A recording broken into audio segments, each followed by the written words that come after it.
You need anything, you just ask.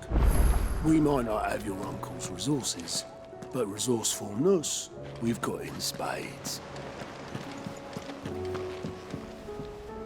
Heard the bad news then, did you? What bad news? About Dravost. Blackthorn's old haunt. With the forge and all that. Well, anyway, the mines just down the road from there are spewing out ether like no one's business. And the village?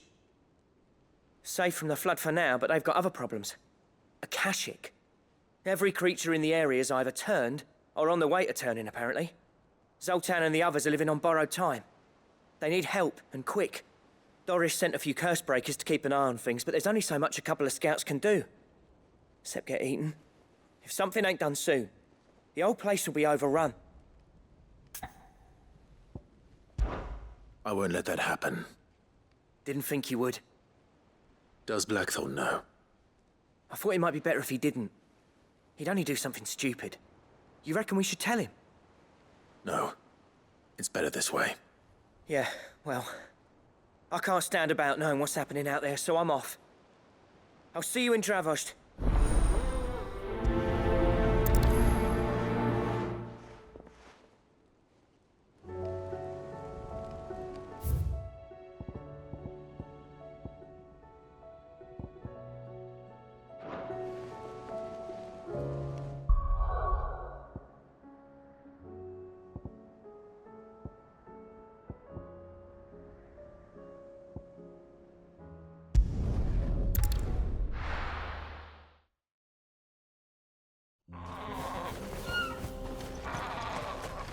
Oh, you're here. August. So Dravost is still standing. For now, at least.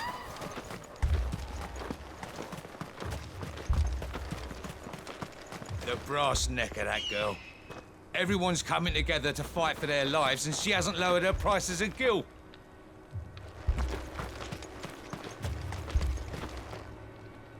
Clive! You're here! And the Akashic? Mostly off to the north still. But I spoke to Doris's scouts and it turns out things are worse than I thought. There's swarms of them out there. Told old Snotty to be ready to seal the north gate. That should buy us some time if we need it. Enough for the villagers to barricade themselves inside their homes at least. Well done. Welcome back, Cid. I'd never have guessed, you know. Not if August hadn't let slip. Who'd have thought that the savior of Dravost would turn out to be the realm's most infamous outlaw? Keen to help us out again? I am. Thought you could sneak off without me, did ya? Blackthorn. Oh, what are you doing here? One of the scouts couldn't keep his voice down. Unlike my best mate who didn't think I deserved to know. Zoltan, how long's it been? Long enough for us two to turn into a pair of old codgers, I see. That your idea of an apology? Prick. Don't listen to him. You only did what you thought was best. For the village and that. I did, yeah. But that ain't the whole of it. Vulcan, our master, didn't leave the chiefdom to the two of us. He left it to me. The best blacksmith in Dravost, barring himself, of course. Bloody stupid tradition, in my opinion. If someone's got talent, you should let them practice their craft, not ask them to settle petty feuds and barter for grain. Our master wasted half his life that way. I wasn't about to let that happen to me. So you wasted half of mine instead. You're what Dravost needed. Under me and my precious ideals, this place wouldn't have lasted a year. So I left to devote myself to the work and spare you lot the consequences. I may be a selfish prick, but I only did what I felt I had to. What you had to do was your duty! Even if it meant we all starved? Enough. This is no time for bickering. You can finish beating each other up once Dravost is safe. Fine. I've said my piece anyway. Yeah, so have I. Sorry, Clive. I shouldn't have stuck my nose in. We're short enough on time as it is. Still, give us a mo, would you? I need to get my head straight before any of them Akashic try to bite it off. Prick or not, I won't abandon Dravosh to a swarm of Akashic. Just say the word. The villagers know to keep out of sight when the fighting starts. You, ready for the off then?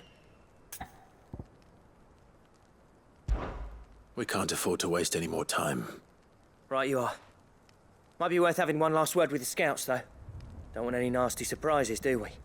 Oh, and Blackthorn, you and Zoltan might be better off staying inside the... Akashic on the move. How close are they? Within sight of the walls. And there are more coming up from the mines. What was I saying about nasty surprises? They'll wash right over us if we stay out in the open. We're pulling back behind the gates. Good idea. Get yourselves inside, but keep your weapons handy. Understood.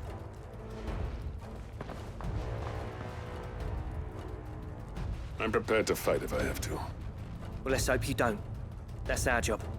Once the scouts are inside, order your men to barricade the gates. No heroic last stands, you hear me? No fighting at all if you can help it. August's right. I've seen what Akashic beasts can do to armor. The people here are tough and willing, but they ain't equipped to face what's coming. I'm going out there. Start work on the gate as soon as I've left. I'll give you as much time as I can. And if they kill you? You evacuate.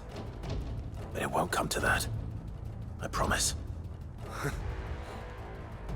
You'd better be right. Take good care of Dravosh till I get back. Leave it to me. And give those things what for, yeah?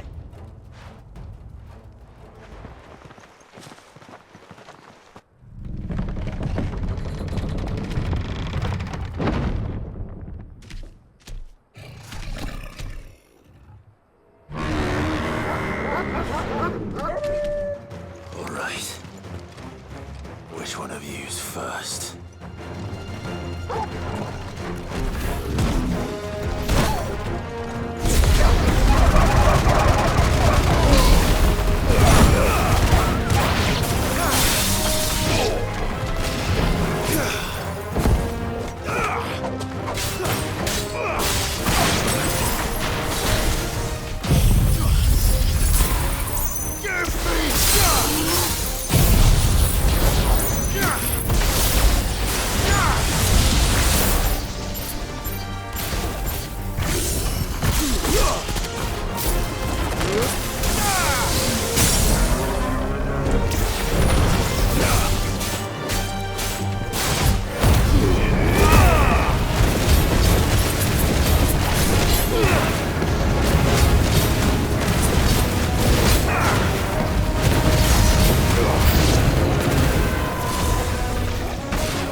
Is that it? Apparently not.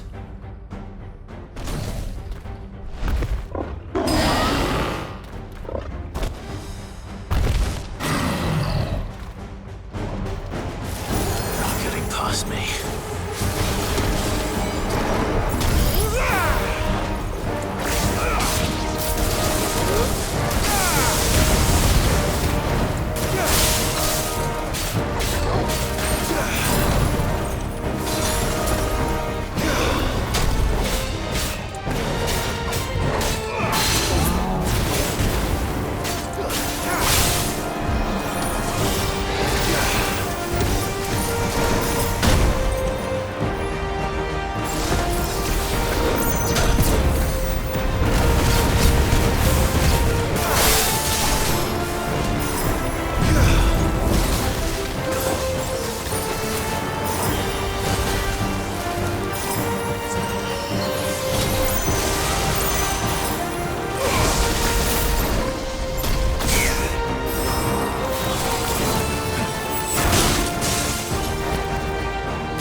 The question is, did I miss any?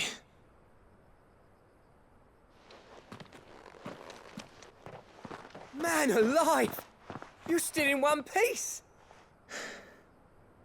I slew as many as I could. As many as I could, he says. The old bleeding lot, more like it. Well, almost. Only almost. Yeah, one or two did try to sneak over the wall. But we got the bastards, don't you worry. Good. Though you do know, more will come in time. In time, yeah. But we can think about them later. Let's get you back inside.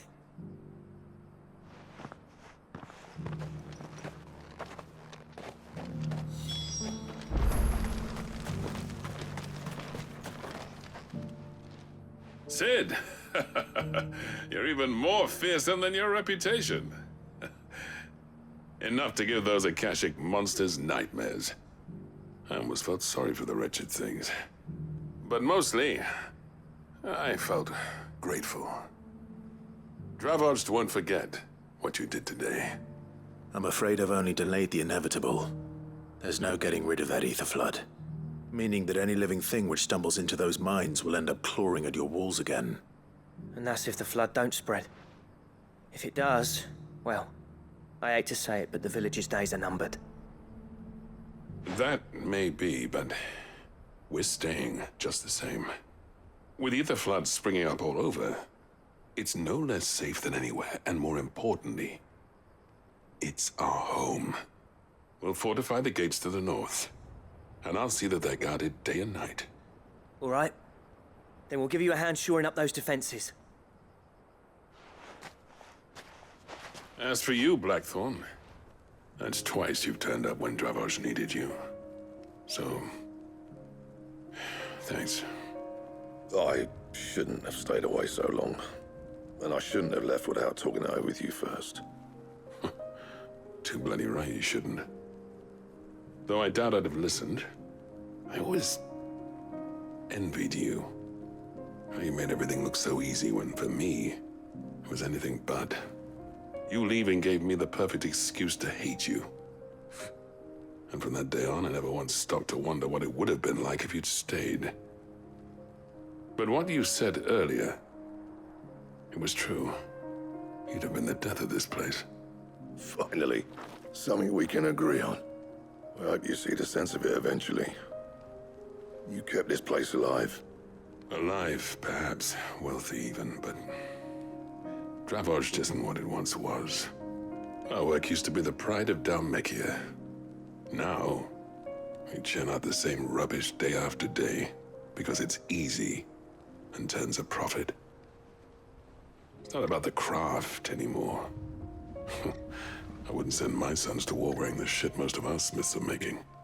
I've kept working, honing my skills, trying to lead by example, but no one sees the point. The average castle apprentice has as much passion for the craft as our current lot. Come back to us, Blackthorn. Remind Dravoged what a true master blacksmith looks like. I'll even man those bellows of yours if it means we can work at the same forge again. That's a kind offer. Kinder than I deserve. And I wish I could accept, but I'm needed elsewhere. There's people who trust their lives to my steel, and I daren't let them down. Fair enough. But that doesn't mean I couldn't visit from time to time. Let's see if we can't rekindle this town's passion for the craft, shall we? I'd like that. Just be sure to tell Snotty to let me in the next time I come calling, yeah? Knowing him, he'd let you in anyway. Blackthorn. The Master Smith turned outlaw, back in my good graces. I never thought I'd see the day.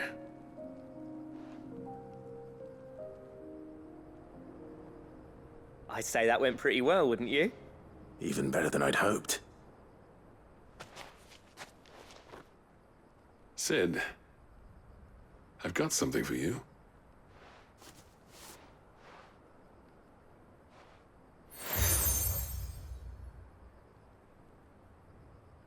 And this is? A token of our lasting gratitude. But I'm of a mind to make you a far grander gift. Designs for a certain sword have been passed down from chief to chief for generations. Now hold on, Zoltan. There's a reason no one's made that blade in centuries. There's not been a craftsman equal to the task. I'll admit your cinders make impressive steel, and I've learned to hone an edge Odin will be proud of. But the engravings on that thing are enough to make a jeweler cry. And they're not just for show, either. Have you forgotten what brought you back to Dravozd in the first place? A certain ring? I knew I'd never surpass you with the hammer and tongs. So I turned my hand to a different kind of metalwork. Between the two of us, I'd say we're the equal of any master craftsman ever to have graced a forge.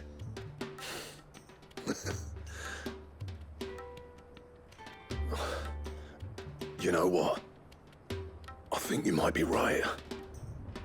Clive, you wouldn't mind if Zoltan came back to the Hideaway, would you? He's more than welcome, as long as he can keep our secret.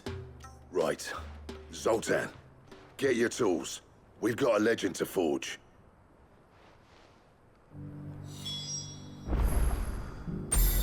I'll get him back to the Hideaway.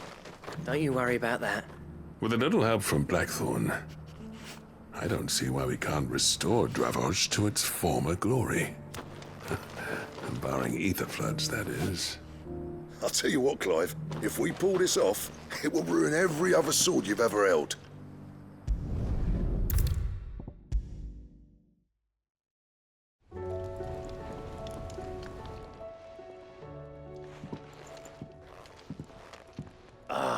The man himself. We were just about to make a start on that sword I promised you. It's funny, but none of this would have been possible without your help. You remember Camille? We'll be using his leatherwork for the grip. The steel, meanwhile, will be tempered in a fire, burning the cinders you charmed out of old Zoltan here. And that whetstone from the Outer Isles, that'll be what gives the blade its edge. And the final flourish will be my talented colleagues' engraving. A team effort led by the greatest blacksmith alive. Now, save that talk till the thing's finished, yeah? Right. I'm ready if you are. To the bellows it is, then.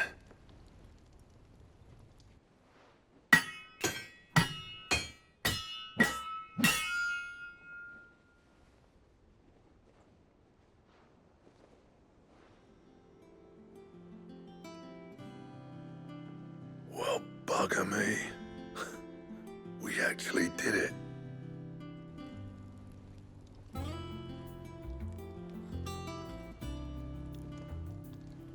The sword to end all swords. Ragnarok. It's quite something.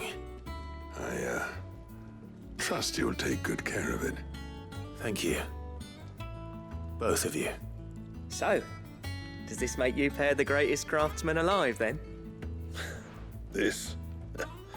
Nah. This was just following the footsteps of the greats of old. It'll take more than that to earn us our place in history. But we're up for the challenge. Here.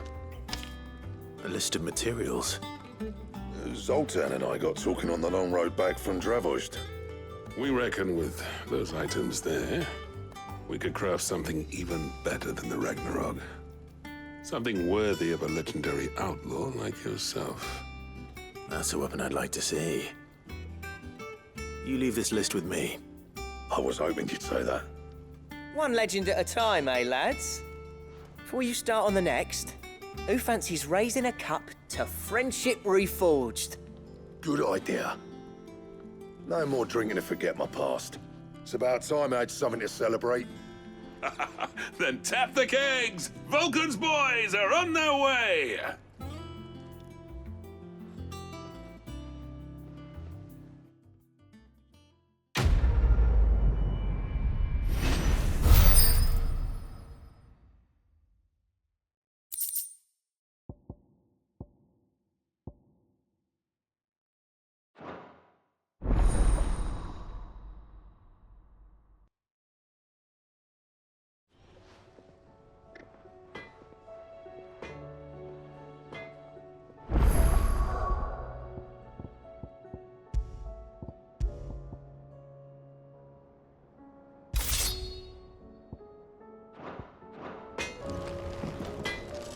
Trouble with your gear, or...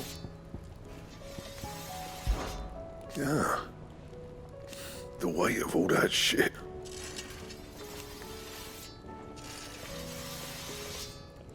Clever girl, that one.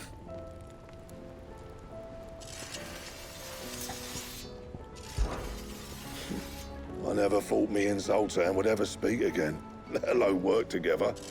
And if it hadn't been for you, we wouldn't. You've been a good friend to me, Clive. The best. So, what'll it be?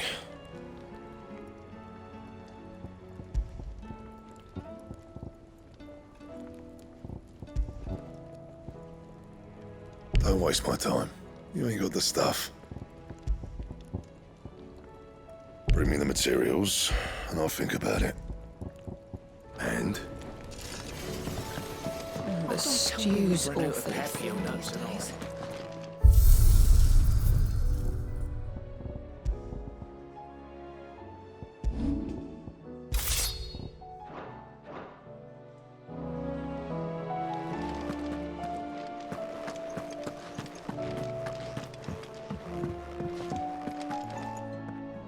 My Lord Marquis, I heard about Eastpool. That some of my fellow Guardians are to build a new home there, both for themselves and for Madame Martha's bearers. Is it true? It's true. The village is to be rebuilt. I have many fond memories of Eastpool. When I was a child, we would visit my aunt and uncle often. They would lavish attention upon me as if I were the son they never had. I went to see Aunt Hannah after my uncle passed away, but not nearly as often as I should have. Oscar, I'd like you to assist Sir Wade in the rebuilding efforts. But my lord, my training is not yet complete. I couldn't possibly. I warned you I might not be the easiest of masters, but I'm not as hard-hearted as that. Go. Be with your aunt. Rebuild her home. Is what she would have wanted. Yes, my lord. Thank you, my lord. I will not forget this kindness, my lord. I shall go to Eastpool, but as soon as the rebuilding work is complete, I promise to return.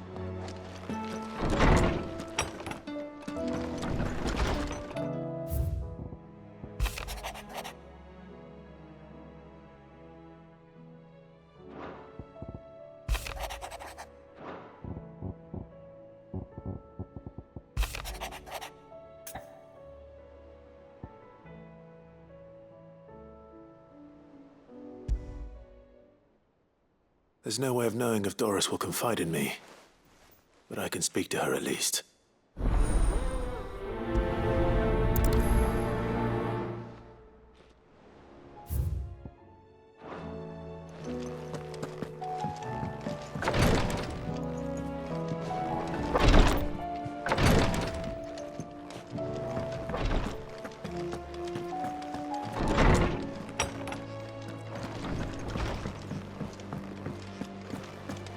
The stew's awfully thin these days.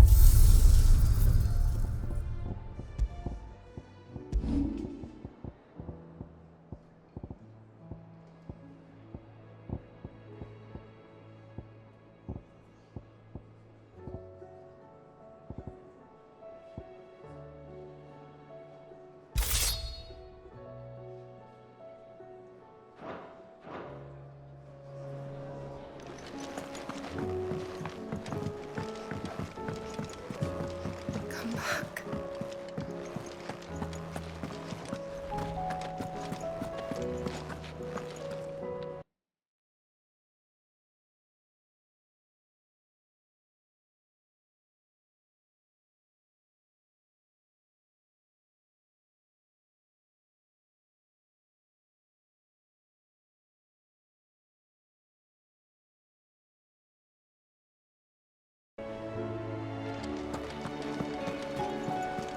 Covered in nicks and lumps, the lot of them.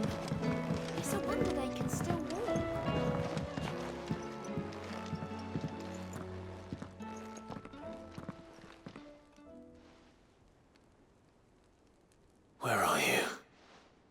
Can I help you, Sid? I'm looking for Doris. Is she here? I'm afraid not. She's at Martha's Rest on a job. My job, actually. When she heard what the mission was, she insisted on going herself. Alone. Did she? What was the mission? Following up on some new information. Once they'd settled in, the bearers you helped liberate in the Dragon's Eyrie were keen to talk about their imprisonment. And about their captor. The slaver Cole's team were tracking when they were attacked by the Beastmen. I'll go and find her. She's at Martha's Rest, you say? If she's not moved on already, yes. I hope everything's all right. Why would Doris insist on going alone? Maybe Cole was right to be worried. How do you... I would have gone to Martha's Rest with Doris, but she ordered me to stay behind. And I'm not about to start disobeying orders.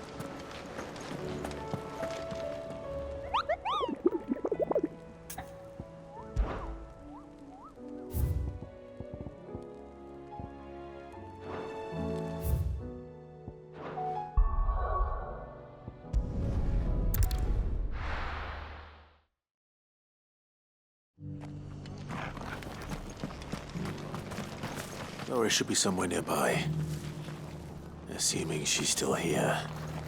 The Guardians of the Flame were true friends to the rest. They fought our enemies, manned our barricades, joined us on our patrols. Now they're gone, I suppose it's back to double shifts.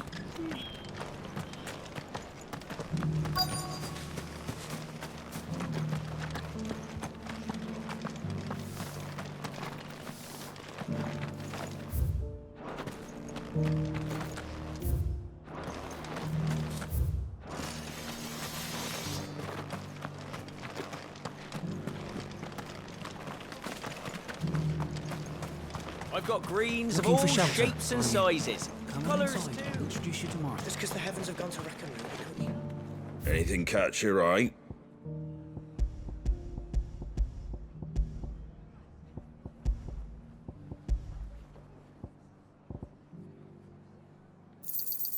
Much obliged. Thanks very much. That all, is it?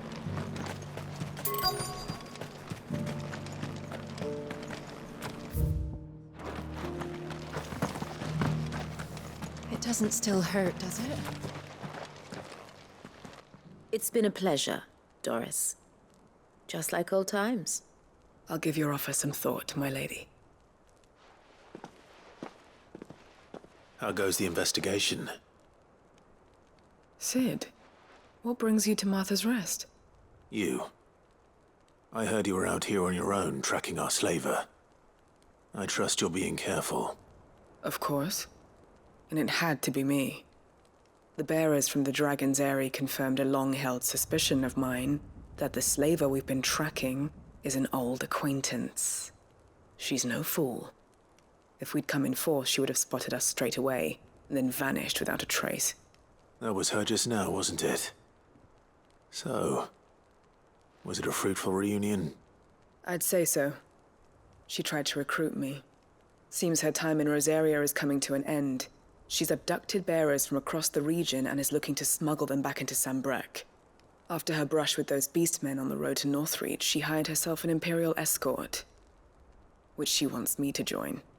She's dangerous, Sid, but I think I can stop her. Then I'm going with you. I'll take care of the escort. You can see the bearers to safety. Where are they? The Baum Archers, soon to break camp. You go on ahead. I'll follow once I've sent word back to the hideaway. She asked me to join her at the Baum Archers. It's a wonder she still trusts me after everything that happened.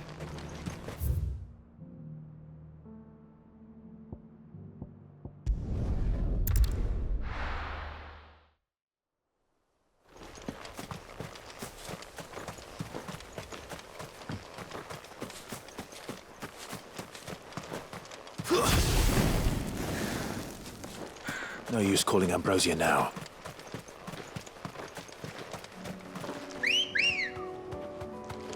Come on.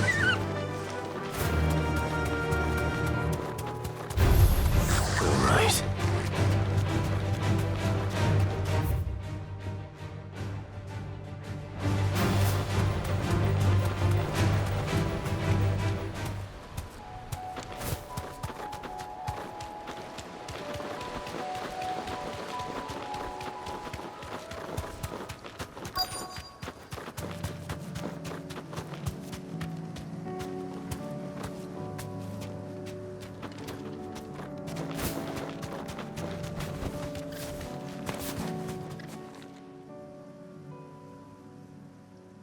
Good. They haven't broken camp yet. How did Doris come to know a slaver, I wonder?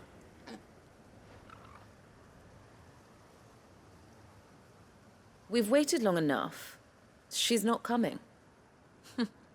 Ready the bearers. We're leaving. Back to civilization, is it, Mom? With all haste, lest any of you lackwits start talking like these feckless bumpkins. I presume your men are ready. We've suffered too many delays as it is. Any more, and I'll be docking your pay. Yes, Mom. Oh, but before you go, it appears we have company. Kill him. You're welcome to try.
So much for your escort. You'll forgive me for not avenging my men. I'm not the swordswoman I used to be. I surrender. Do with me as you wish, Cid the Outlaw.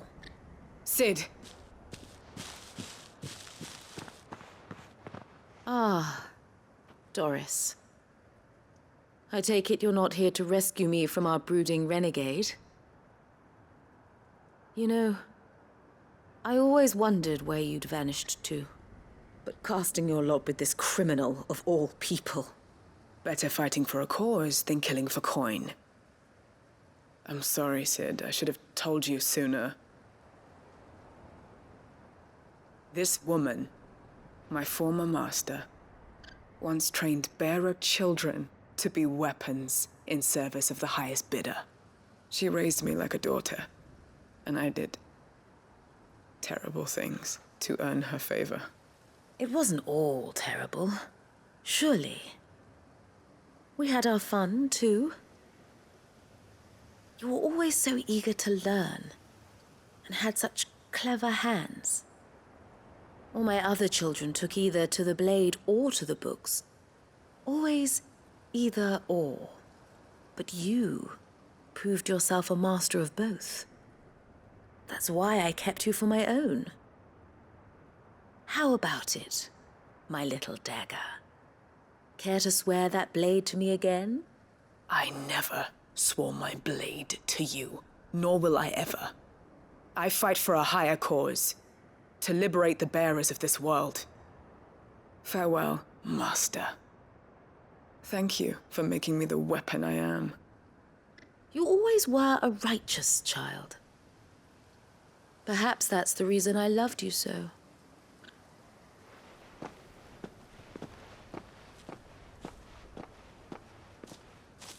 What do you want to do with her? I am not the killer she wanted me to be. Not anymore. And she no longer has friends in high places. The Dame does, though. Her connections at the Imperial Court will see that justice is done. All right. If you're certain. I am. And thank you for everything. Now, I better let these bearers know that they're safe.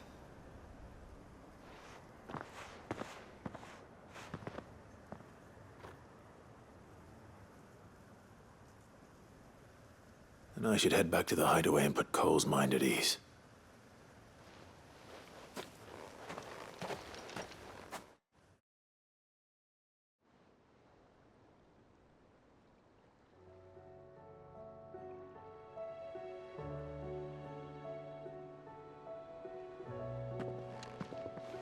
Welcome back, Sid. Doris's message just arrived. I hear you saved more bearers from being smuggled across the border. With any luck, they'll be joining us in the hideaway shortly. Oh, and your letter. You don't need to worry about Doris anymore. I'd been hoping as much. She mentioned one or two things in her report. So the slaver we'd been chasing all these months was her former master. Wish I'd known. She's been arrested, by the way, over in Sanbreque. Went quietly, or so we're told. And she won't be getting off lightly. The Empire may have no love for bearers, but it's none too fond of black market traders either. Can't have been easy for Doris. I'm sure it wasn't. But don't worry. She'll be all right. I hope so. Suppose you should know, eh? You had quite the past yourself before you came here, or so I understand. Anyway, thanks again, Sid. The Cursebreakers would be lost without Doris. And you, of course. Keep up the good work, Cole.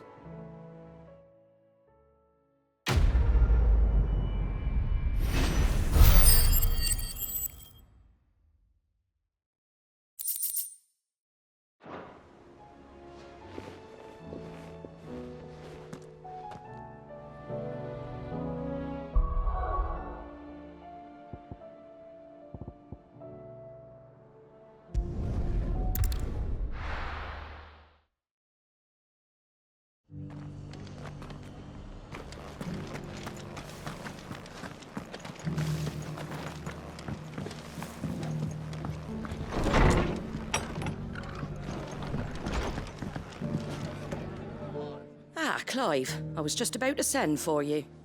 I'd like you to take something to Sir Wade up in Eastpool. Seeds for planting. Thought it was about time they started growing their own food. I'll keep providing them with whatever they need in the meantime, of course. But if Eastpool's going to survive, it's got to be able to fend for itself. As of those poor bearers. They've lived their whole lives in servitude, but now they're their own masters. Small wonder they ain't got the foggiest how to provide for themselves. So it's up to us to teach them. And if you're wondering why you, well, the Wagoneers taking supplies up that way have been coming back with more and more reports of Akashic around the village of late. Sir Wade's putting a brave face on it, but I think even he's starting to worry.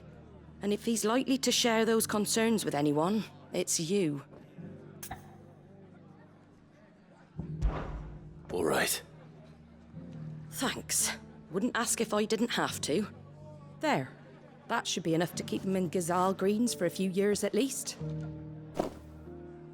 Ghazal Greens. Not the most mouth-watering crop, I'll admit. But they're hardy, they grow fast, and they fill a hole. Better that than something that'll wither away at first frost.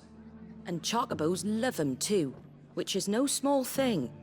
When I say all of us need to pull together to get Eastpool back on its feet, I mean all of us. They ain't exactly succulent, but cook 'em right and they're just about bearable. I'll take your word for it. Anyway, Sir Wade'll know what to do with them. And if he don't, well, I'll go up there and show him myself. I'm sure you will.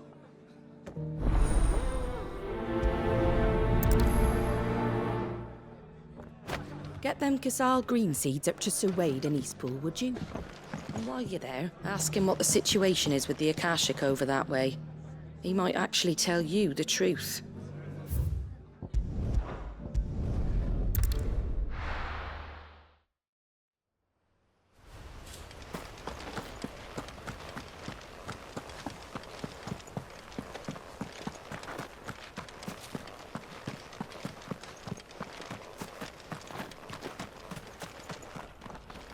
Ah, Lord Rossfield.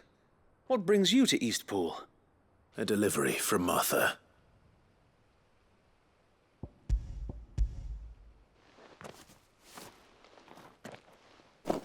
These are Ghazal green seeds. Martha's keen to cut the apron strings then, is she? I jest, of course. You see, I had thought we might be able to revive the old wheat fields, but they'd long since gone to seed. Only without the seeds. Martha was hoping you might be able to show the bearers how to plant and tend these, so that they'll be able to fend for themselves. That's not a bad idea. These bearers had only recently escaped their bonds before we brought them here. They know little of freedom, of providing for themselves and their loved ones. Unless we teach them how to live like free men, I fear that all we have achieved in bringing them here is to exchange one master for another. Not that myself and the Guardians have been the best example to them so far, subsisting almost entirely on Martha's charity as we do. It's about time we all started to provide for ourselves, bearers and Guardians alike. Unfortunately, we've been a little too busy of late to focus on much besides bolstering our defenses. There have been alarming reports of... The Horde is closing in. They're coming, Sir Wade, all of them. Damn it all, I thought we'd have more time. Gather the men in the square. Send to the rest for reinforcements. Yes, Sir Wade. The Horde. A Kashek, a veritable legion of them. They've been seen prowling around the northern reaches for a while now. We don't have the numbers to hold back a swarm that size. I had hoped to build a perimeter wall so that myself and the Guardians might be able to defend the village, but... Now you're out of time. Precisely. If reinforcements from the rest arrive before they do, we may just scrape through, but I fear that's rather an enormous if. What if you could call on reinforcements from Eastpool? You mean the bearers? We brought them here so they might live, not die, fighting for their lives. So wait. You said you lack men to defend the village. Are the bearers not men? Do they not wish to see Eastpool saved? Though they may not be trained soldiers like your Guardians. What help they are able to offer could still prove the difference between victory and defeat. You're right, my lord. I will appeal to them.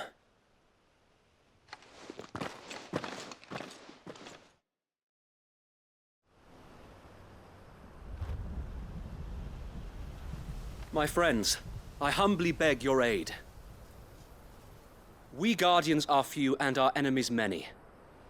But I swear we can defeat them with you at our side. You would send us to the slaughter, to serve as bait for those fiends so that you and your men might be spared. And to think we trusted you. Say what you will, a home is not worth dying for.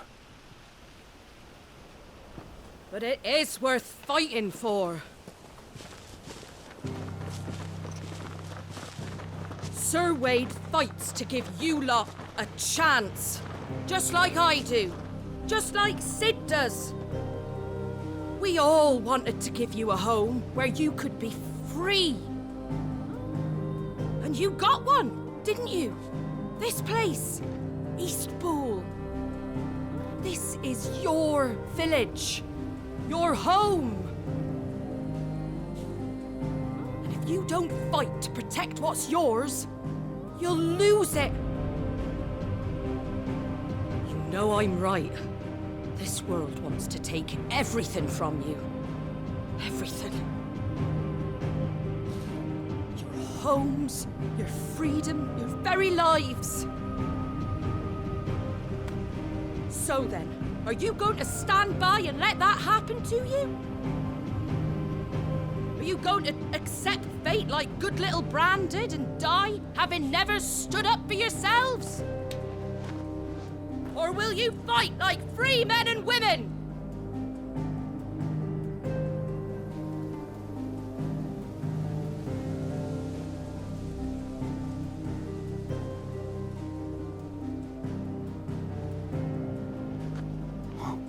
What are you doing? All right. Give me a sword. I never dreamt I'd have a home of my own. And now that I have, I don't want to lose it. I will protect what's mine, or die trying. We all will. Free men and women, fighting together.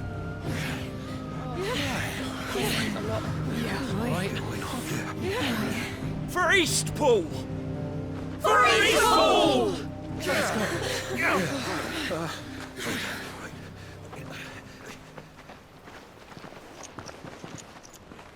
Thank you, Martha. Don't mention it. Just promise me one thing. That you'll show them how freeborn fight. Gladly.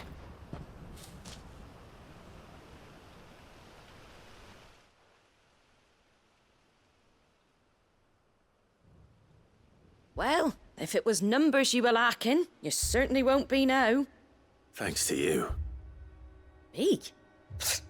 Oh, I just love the sound of my own voice.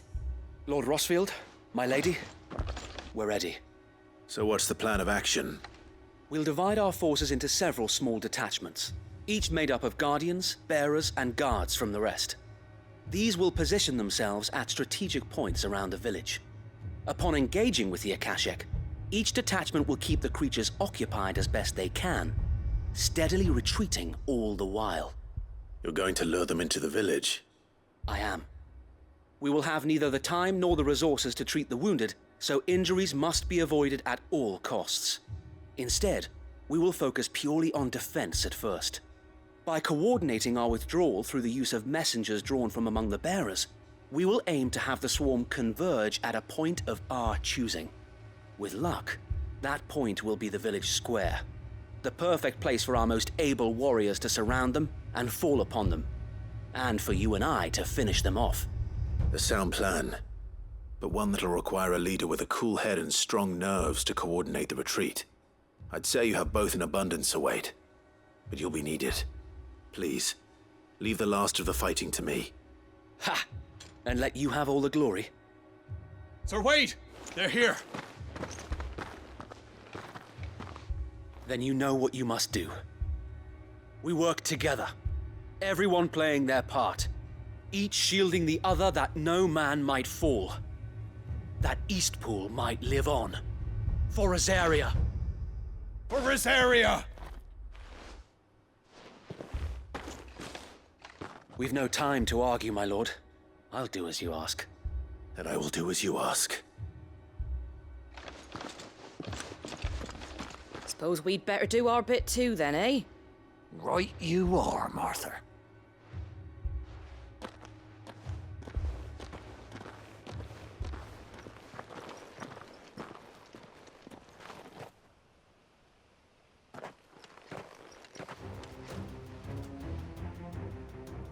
The calm before the storm.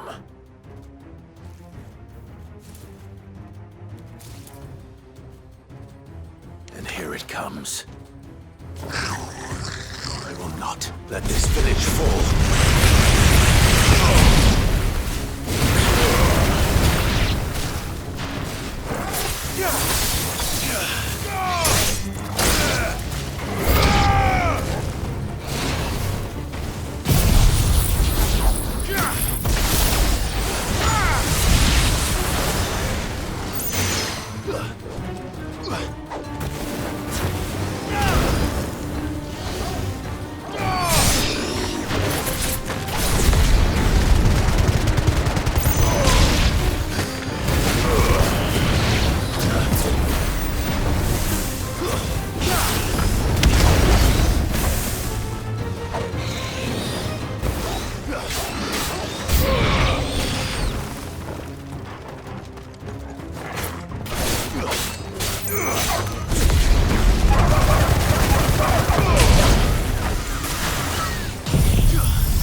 Looks like that's the last of them.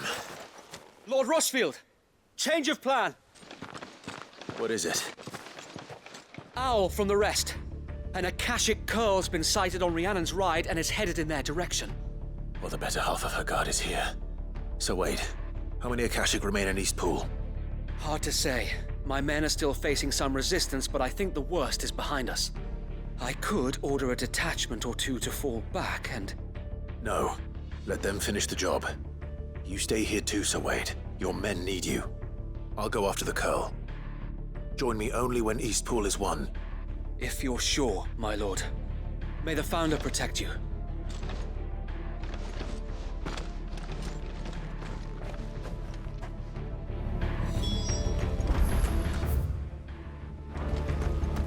Ambrosio, help me here.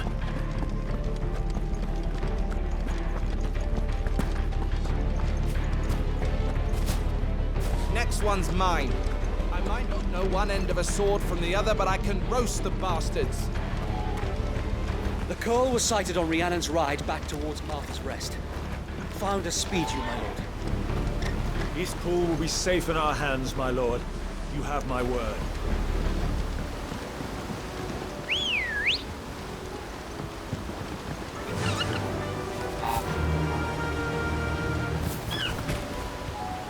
Faster!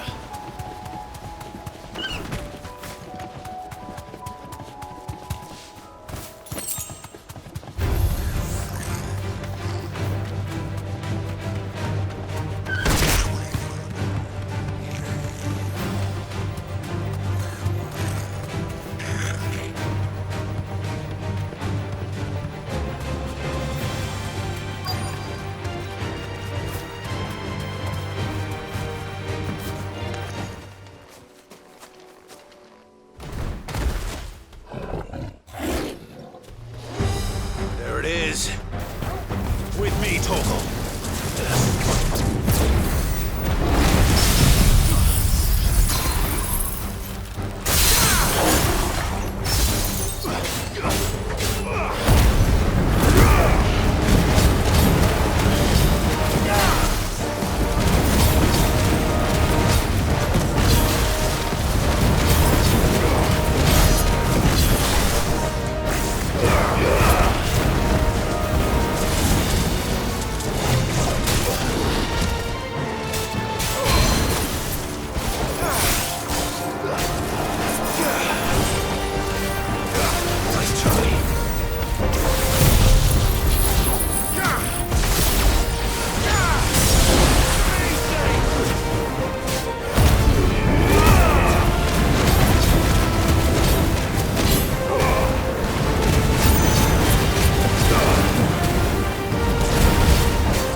All right.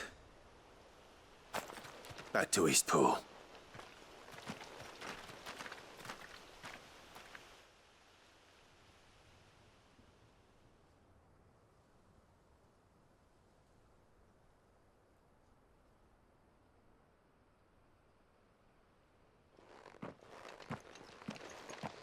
Lord Rosfield, the Curl, is it?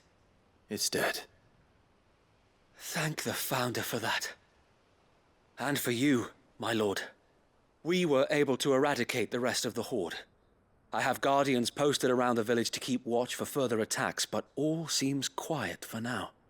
I hesitate to say it, but I think it might be over. I think it might.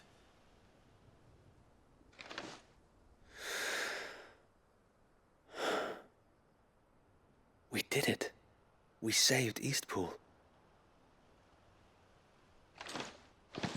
Thank you, my friends.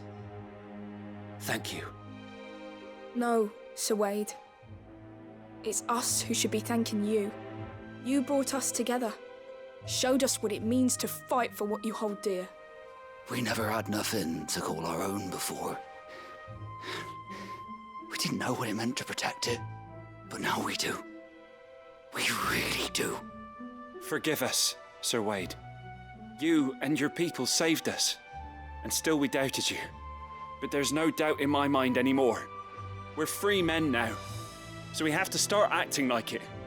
We have to fight to protect what's ours, to protect Eastpool. And we shall. We all shall. Together. This is our home. And if anyone or anything tries to take it away, they'll have us to answer to. Come on then. Let's get to work. This village isn't gonna rebuild itself.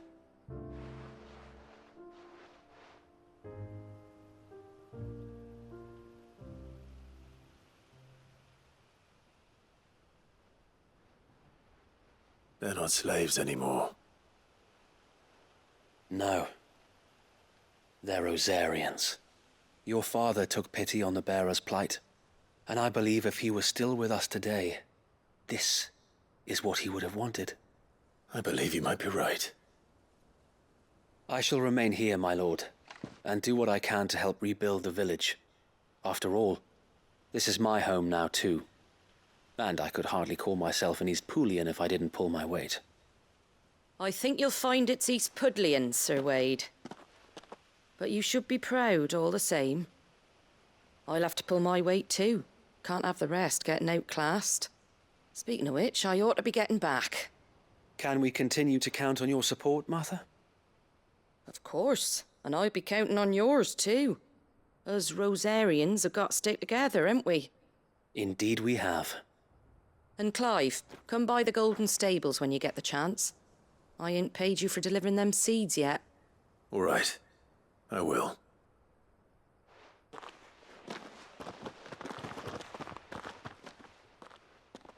Lord Rosfield, do you remember our very first mission together? Clearing the goblins from the Stillwind Marshes? How could I forget?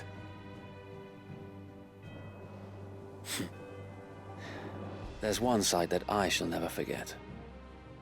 You, facing off against that giant Morble. Not a trace of fear on your face. Since that day, there have been more than a few times when I felt like giving up. When the odds seemed so stacked in the enemy's favor, I thought I may as well just lay down my sword and surrender. But every time I would think back to the look in your eyes that day and remember what it means to be a shield. Know that whatever trials Eastpool may face, I shall never lose courage. Thanks to you. So Wade, you have always been a true shield. I know that Eastpool, and indeed all of Rosaria, will be safe in your hands. Thank you, my lord. I know the rest of the world will be safe in yours. I'll do my best.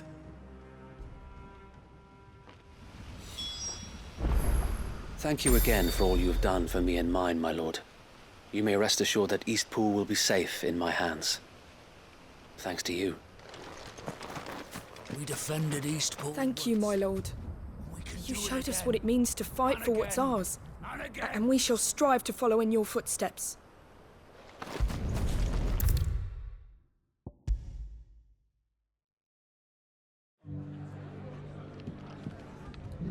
The hero returns. It's lucky you came by when you did, eh? Not only did my seeds get delivered, but you went and saved Eastpool and all. I just did what I could. And it's only right that you get rewarded for it. Take it before I change my mind. Thank you, Martha. So, Eastpool's finally back on its feet again. And a home to free bearers. Who'd have thought we'd see the day, eh? Well, it was your idea. I know that, but I never stopped to think what it would mean. Bearers in charge of themselves, thinking for themselves, working for themselves. Like your hideaway, but not even hidden away. Though I suppose the rest ain't much different nowadays. You know, bearers living free like that reminds me of when I first met Sid. Loath as I am to recall that particular day. I take it you didn't always see eye to eye. What happened? Well, if you really want to know, I started doing what I do long before I met Sid. In fact, that's how I met him. Or at least how he came to meet me. He showed up at the stables one day, asking questions about who'd been buying up bearers. Founder knows what he thought I was doing with them. Running a hunt, poking around in their innards. Something awful, anyway. Me, I thought he was a new constable. Thought the game was up. But somehow we both managed to work out what each other was about. And before I knew it, the cheeky arse was rattling on at me about how I was doing it all wrong. After all my hard work. Told me I was giving them relief, but not freedom. That my bearers were still dying as slaves. Got right under my skin, it did. Told him if he didn't like it, he could bugger off and report me to the garrison. And do you know what he did? He smiled. And then he laughed. And then I did the same. We made a pact that day, that whenever one of us was in need, the other would always be there for him. And you were? Well, we both wanted the same thing. To make life better for bearers. Just like your dad. Do you know I was born right around the time Elwyn became Archduke? Growing up, I saw how he tried to change things. He certainly didn't lack for ambition, that one. Indeed. But the loftier one's ambitions, the harder they are to achieve. Which is why those of us who follow in their footsteps need to finish what people like Sid and my father started. Suppose you're right, aye. And if we don't manage it, there's always them who come after us. Good thing we've got a few half-decent sorts waiting in the wings, eh? It's almost enough to give you a little bit of hope. Just a little. Anyway, enough nattering. Better get back to work. Let's see about making everyone some dinner, shall we? The least the folks who saved Eastpool deserve is a hot meal. And you and me ain't gonna save the world on an empty stomach neither. That sounds like a wonderful idea.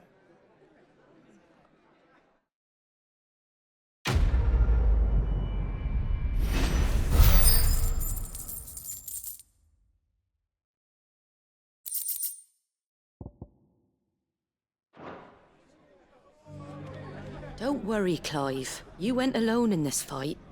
Whenever you find yourself in need, be it of money, men, or a bowl of hot stew, the stable's door is always open.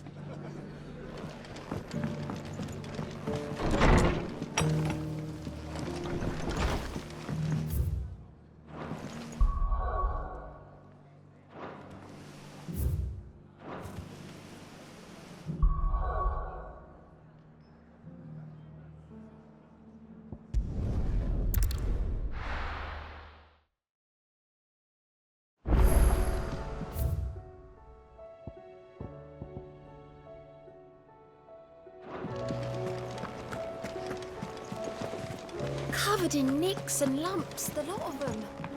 It's a wonder they can still walk.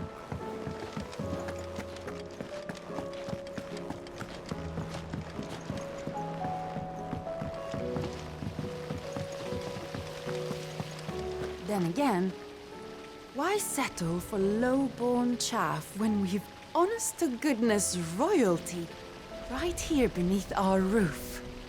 If Prince Dion cannot see my love for him, then perhaps the Phoenix will.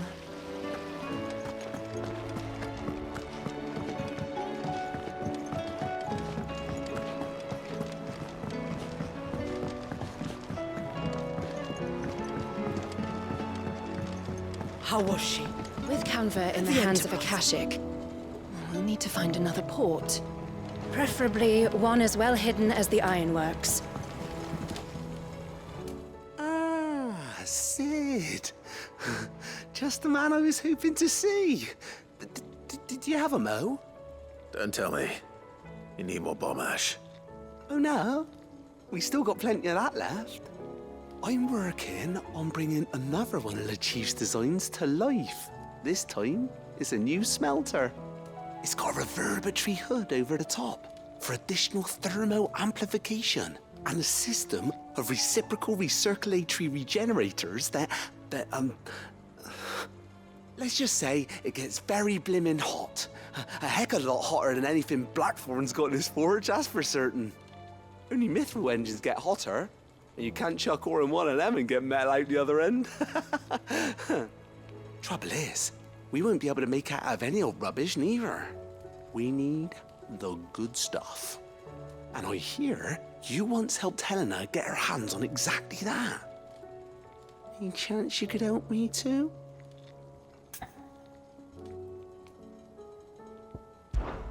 If it's for the good of the hideaway, I'd be happy to. Oh, it is. I promise you. So, what exactly is this good stuff you need me to find? We've got a couple of examples here. Spherical echoes, we call them. More fallen materials. So this smelter is similar to the mithril engine in more ways than one. That's right. They're a bit like the thermal helms. Fallen ceramics deal with heat like nothing else, see? And what's more, they're directional, transferring heat from the inside to the outside. But these things, they're all outside. If we line the hood with them, they'll reflect the heat right back into the furnace. We've collected as many as we can, and I know where we can get the rest.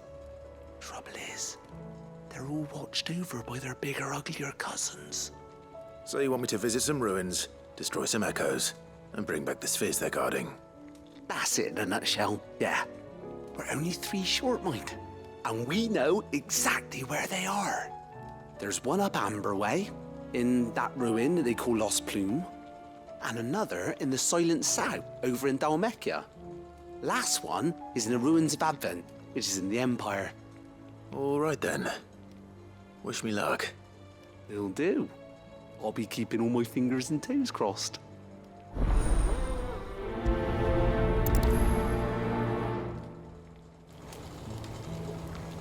Can't say I've ever been to the Silent Sound myself. Nor Advent, for that matter. I've hardly ever been out of the duchy, to tell you the truth. Did get the chance to visit Lost Plume once, though. What a piece of work that place is. Would have stuck around to study the relics more. If half of them hadn't been trying to blimmin' kill me.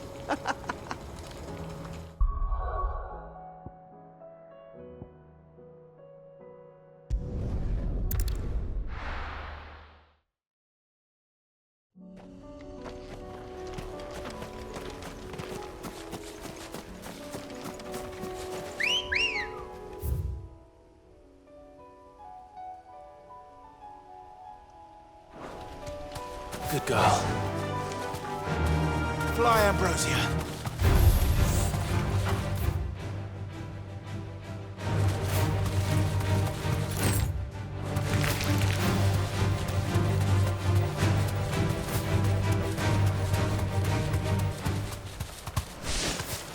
Damn it.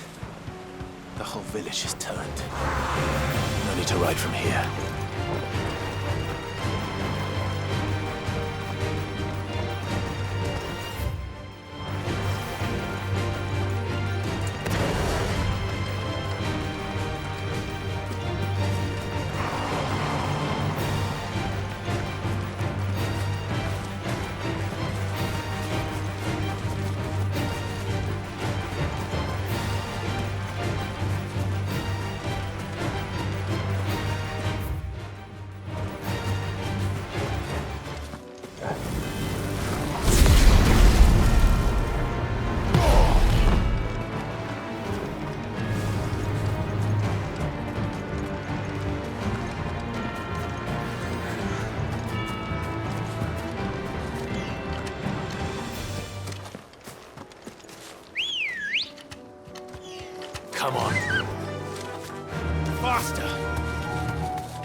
Thanks, Gal.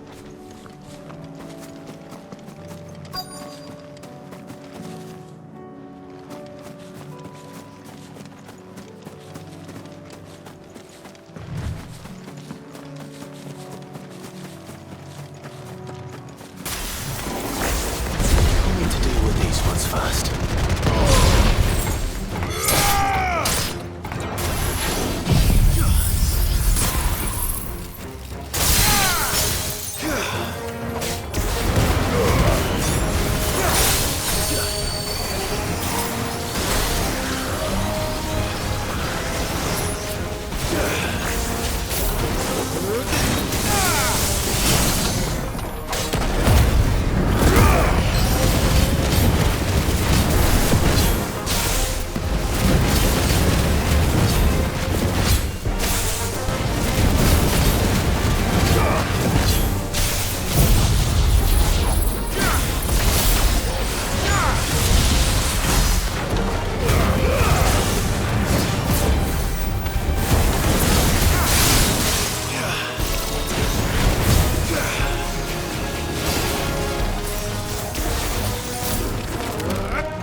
Find this spherical echo.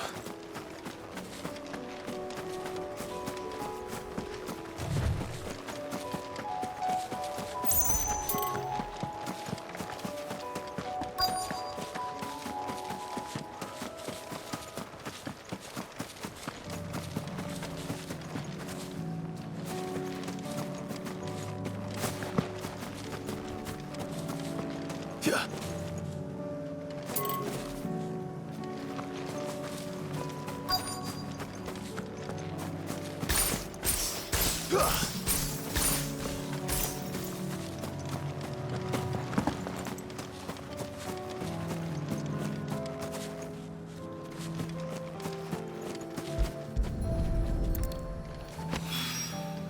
This is it. Right. Then, just two more to find.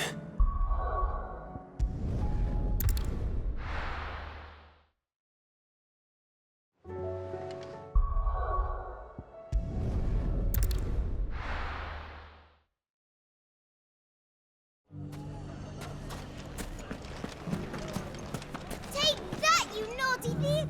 Clive! To what do I owe the pleasure?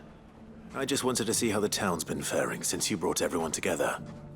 Since we brought everyone together, all is absolutely wonderful. Conrad and Natalie's hands remain safely away from each other's throats and firmly at the helm. Our stores are full, and the bandits still too disorganized to raid them. Just as the good Lady Jane and Lord Underhill intended. Are you a lord? Lubor's going to be one too. They're going to make him the Lord of Dalimil, because of how he stopped all the grown-ups from fighting. It's the mayor of Dalimil, dear child, and the vote hasn't taken place just yet. But if the people wish me to lead them, I shall. And my first act will be to build a school so that menaces like you two learn not to interrupt your elders. Speaking of menaces, there may be a rather worrying one just over the horizon. May there indeed. I'm afraid the example Conrad and Natalie set in putting aside their differences and presenting a united front might have caught the bandits' attention. And they might have elected to take a similar approach. They have formed what one could call a League of Outlaws, and they grow more organized by the day. We'll fight them all off just like last time, no matter how many of them there are. Won't we, Lubor? Of course we will. If we continue to work together, we can overcome any challenge we choose to face. The longer we avoid facing this one, the more difficult it will be. Until the only way to overcome it might be to run for the hills. Our best hope is to nip these efforts at organization in the bud by finding those ne'er-do-wells who have yet to join the cause and ensuring that they never do. Perhaps a certain Lord Underhill might be willing to lend us his aid once more? How could I refuse? Thank you, my lord. Victor will fill you in on the particulars. I have him stationed by the Desert Gate, receiving and collating reports from my scouts. Such an amenable soul. He reminds me of you. I'll go and speak with him.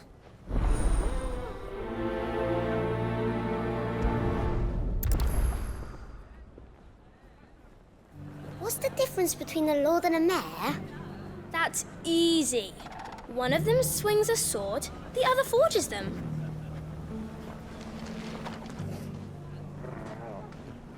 Victor has been collating reports on the bandits' encampments. You'll find him by the Desert Gate.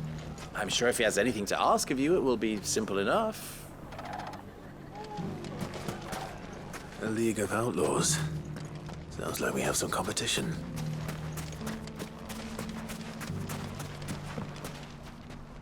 Still in Dalimil, Victor? Ah, Cid. I thought you'd have returned to Cosnis by now. I did. Then I came back.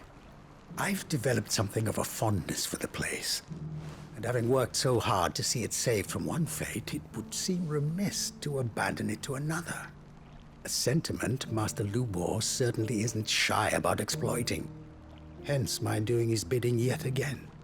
You're not the only one. What does he want you to do? He asked for my aid in putting down the bandits. And he said that you might be able to help me find them. Then you've come at just the right time. I was on my way to speak with Conrad about how to organize our forces. There are more camps in the vicinity than we can safely strike at once. But we must strike together, and we must strike soon at as many camps as we can. We can't give this league of theirs time to rally its forces. All right. Which camp shall I take? There's one upriver. Just out there, across the dunes. Leave it with me. The camp is in the desert to the north of here. You know what to do.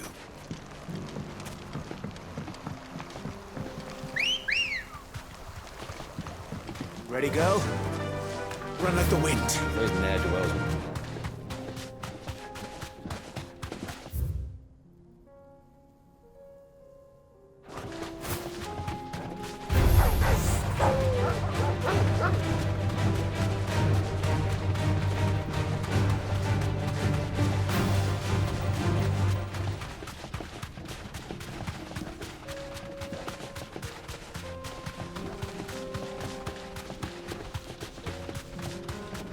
That must be the camp Victor mentioned. Come on then, Toggle.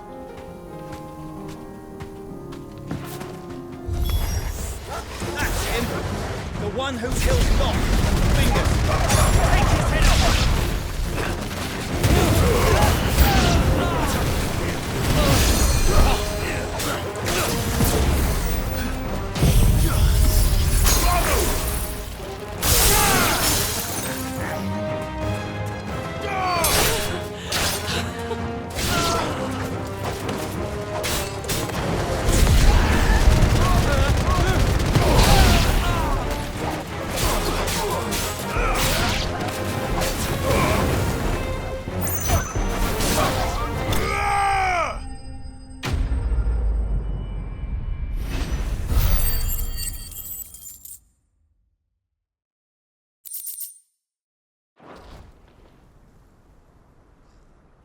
I'd better let Victor know. Cid, where are you? Ah, I see the bandits didn't pose you any trouble. No, but that's not why you're here, is it? No. Something's happened. We need you back in Dalimil. What is it? The whole town's in uproar. They're saying that Lubor is a bearer. What? Seems that one of our parties wasn't as thorough as they should have been. They let one of the bandits escape, and his escape route took him right through Dalimil. Some of the children spotted him, and he was about to silence them. And when Lubor felled him with a bolt of magic, and without a crystal. But that's not possible. It is, if he's a bearer and has been hiding it all these years, which is what people are saying. If he has, well, I wouldn't blame him. No man is branded by choice. Still, all those people see is a man who's lied to them all his life.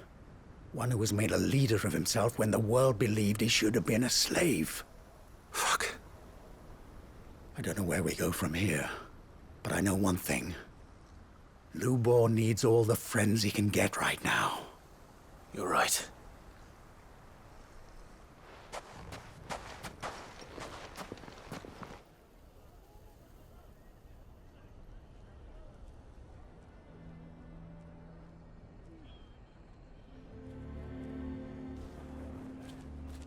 And now everyone knows.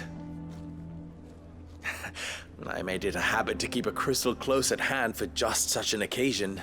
And when that occasion arose, I forgot to reach for it. Well, it was bound to come out sooner or later. We're sorry, Lubor. We tried to keep running, but we just couldn't anymore. There's nothing to be sorry for. I rather enjoyed playing the hero for once. All that matters to me is that you two are safe. Look at him talking to his betters like it's nothing. All lies, I'll wager. Just like the ones he fed us all these years.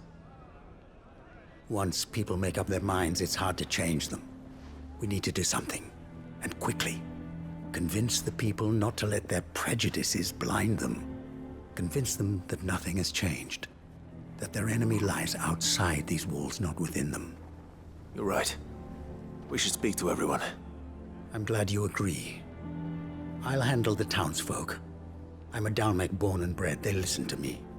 You head to the tavern. Make Conrad and Natalie remember who Lubor really is. They know that Lubor and I are friends.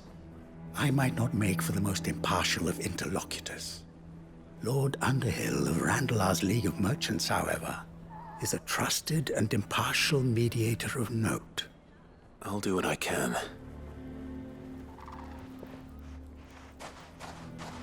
Lubor, stay here with the children. I can't promise anything, but we'll try. And that is all I can ask of you.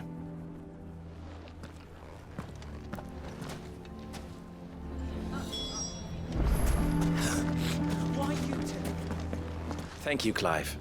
I'm sure you have better things to do with your time. I don't care if Lubor's a bearer. He's still Lubor, isn't he? The man with the sword was going to kill us, but then Lubor shot magic at him. It was amazing.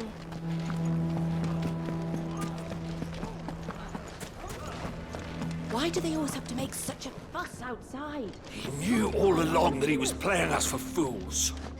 And we fell for it. We followed him. A bearer.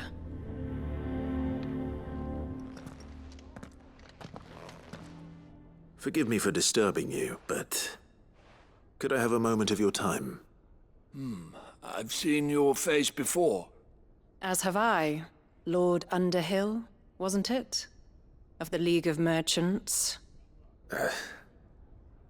That's right. I wanted to speak to you about Lubor. The rumors that he's a bearer. All true, I'm afraid. He'll never be mayor now. Not if I have anything to do with it. But what of his wares? Bearer or no, his steel is highly valued throughout the Republic. In this at least, he's done the town a service. Might that not earn him a little leniency? Leniency? He pretended to be one of us when he was laughing behind our backs all the while. I'm sorry, my lord, but he lied to us. He lied to you. He cannot be trusted. So what do you propose? Will you drive him from his home? Close his forge? Perhaps. That is a question for the people of Dalimil. and they will thank you not to get involved.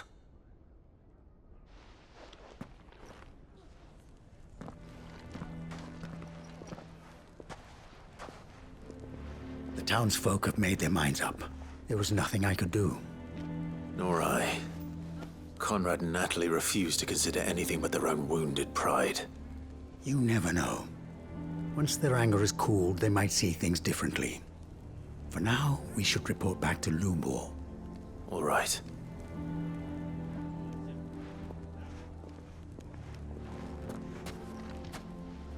Why do they always have to make such a fuss outside? It's driving away our customers. Why the hell would Victor take the bearer's side? For a share in Lubor's ill-gotten gil, perhaps.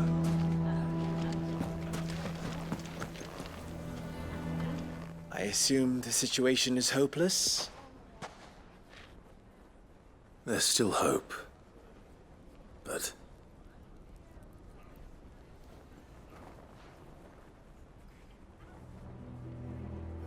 But perhaps not in this lifetime, I think it's fair to say. You mustn't think like that, Lubor. Give them time. They'll come around. We'll talk some sense into them in the end, you'll see. No, you won't. And your efforts would be better spent elsewhere. But Lubor... Rosina would often tell me that steel does not lie, that a blade is a reflection of the smith who forged it. To yourself be true, that was her point. Rather an ironic one when you consider that her life was taken with a blade of her own making. But I do not doubt that she was always true to herself and what she believed in, right to the end. And so must I be. I must do what I know to be right, no matter what others might think of me. And now, I know what that is. I must embrace my new role of villain so that the people of Dalimil have something to unite against. For only united can they hope to stand against the threat that awaits them.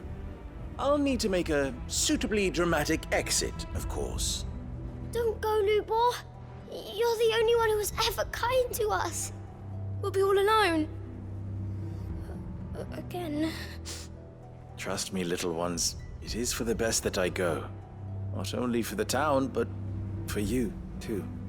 How could it possibly be for the best? These children need you. The least you can do is give the townspeople a chance to change their minds. They would not take it, Victor. It's over. Over, you say?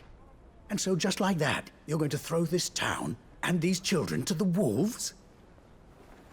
I thought you were better than this. But it seems you had me fooled as well. Victor. Forget it. Do what you will. You sure you're making the right choice, Lubor? Of those available to me, I believe it's the best one. Yes. Ah, but where are my manners? Here. Your reward for clearing out that bandit camp. Right then. I have packing to do. If there's anything I can do. Anything. I'll bear it in mind. Thank you.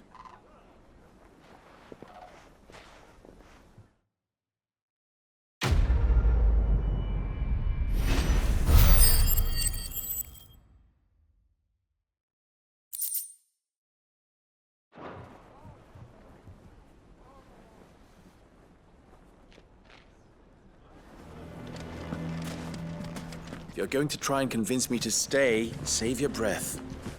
I will not put those children at risk.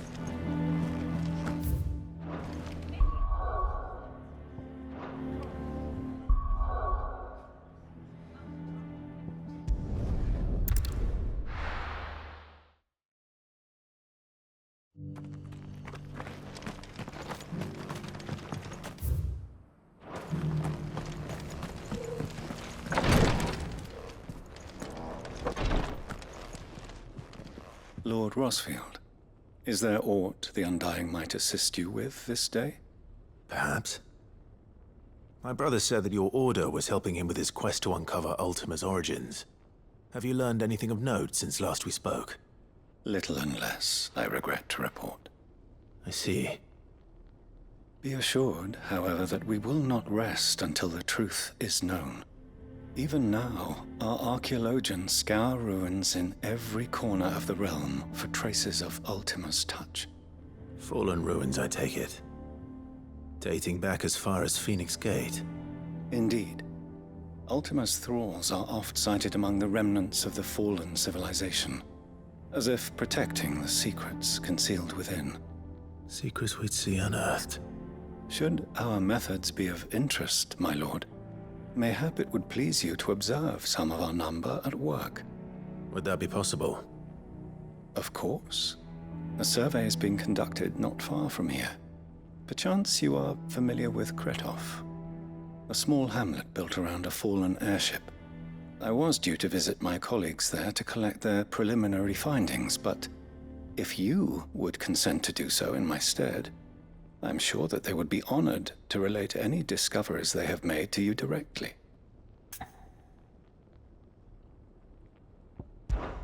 All right. I'll go and meet with them. They will be most gratified, I am sure. Might I suggest you take the road through Titan's Wake? It will lead you straight to the village after but a short walk. Thank you. I will. I wish you a safe journey, my lord. May the Firebird's flames burn ever in your heart.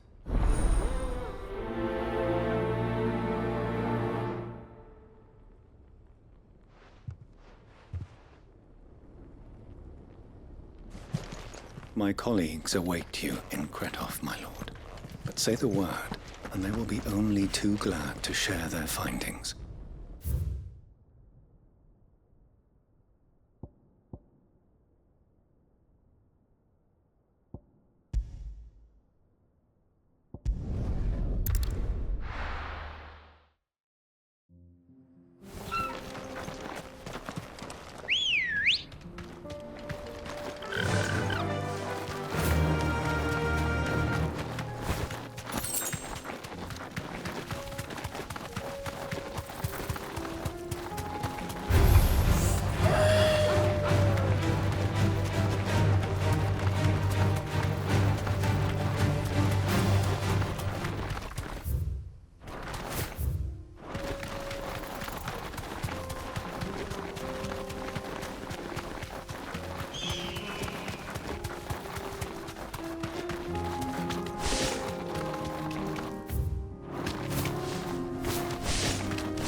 Ready, go? Fly, Ambrosia.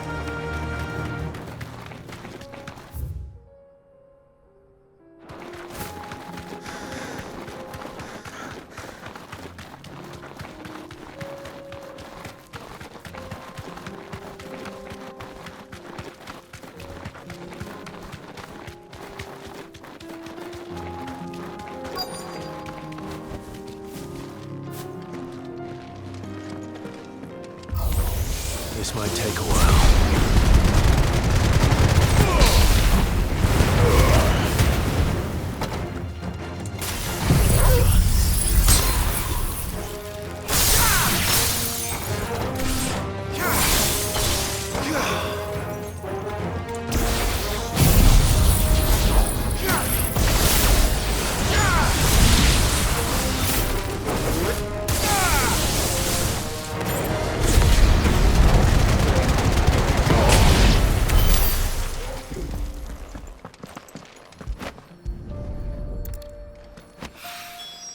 Two down, one to go.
enough of you, are there? Safe.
Good girl.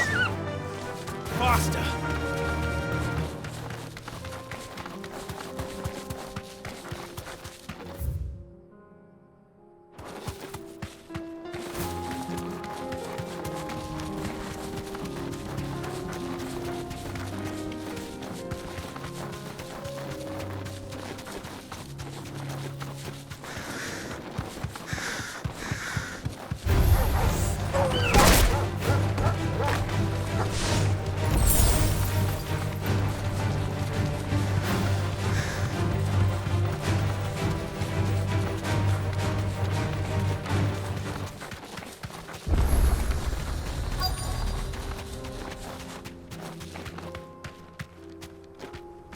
Thanks, girl.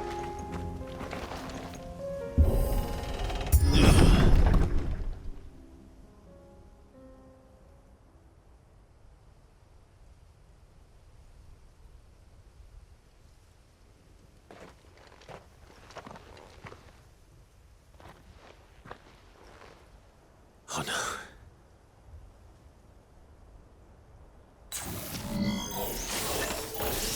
You'll pay for this. Face the big spikes.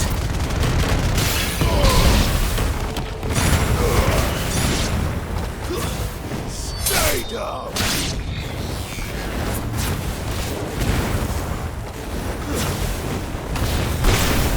Farewell.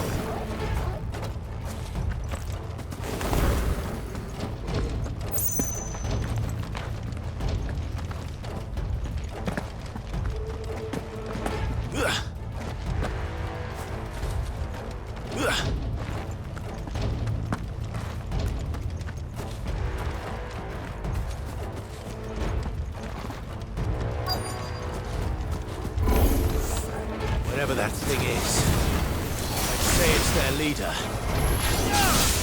Too slow.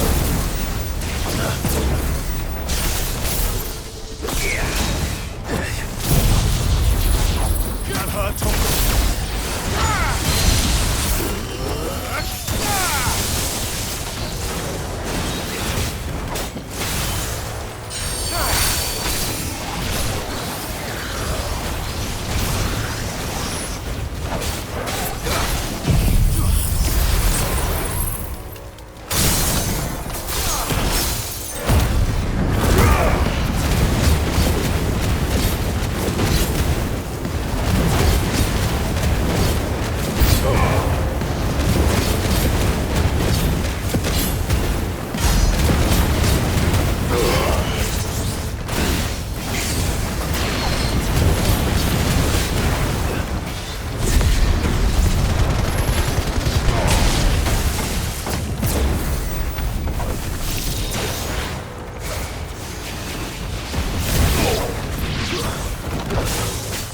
slow.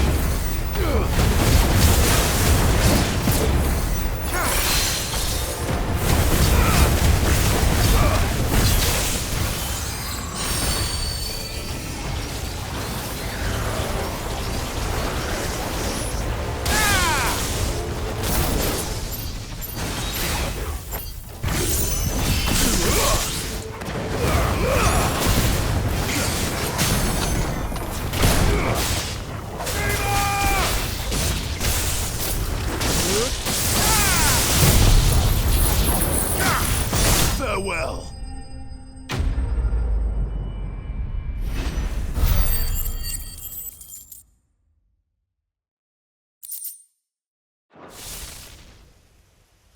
Should have stayed in the past. These must be Cyril's colleagues. You have our thanks, stranger. Who are you?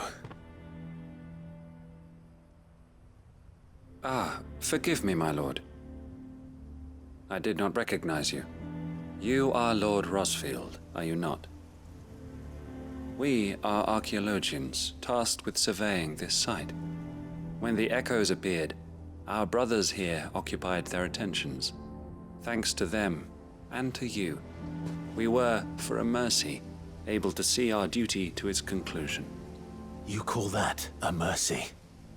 Your brothers might still be alive if you put their safety before your duty.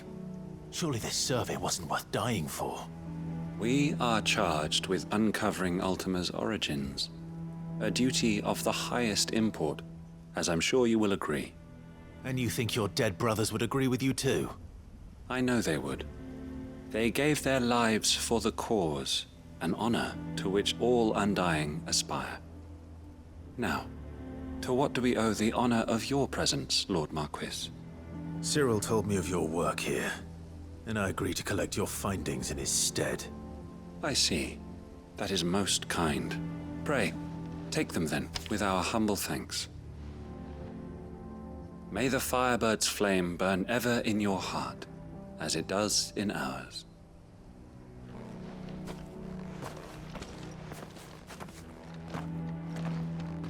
It's one thing to lay down your life for another. But for a survey... I suppose I'd better get this back to Cyril. Think no more of us, my lord. Only deliver our findings to the bearer of the burning quill.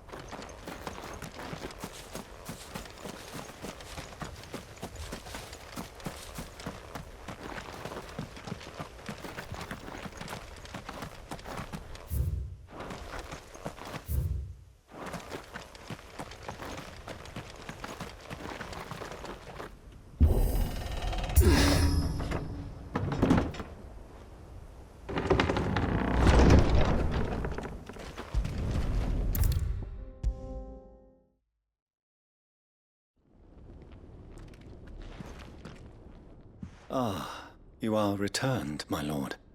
I collected your colleagues' preliminary findings. Here, take them.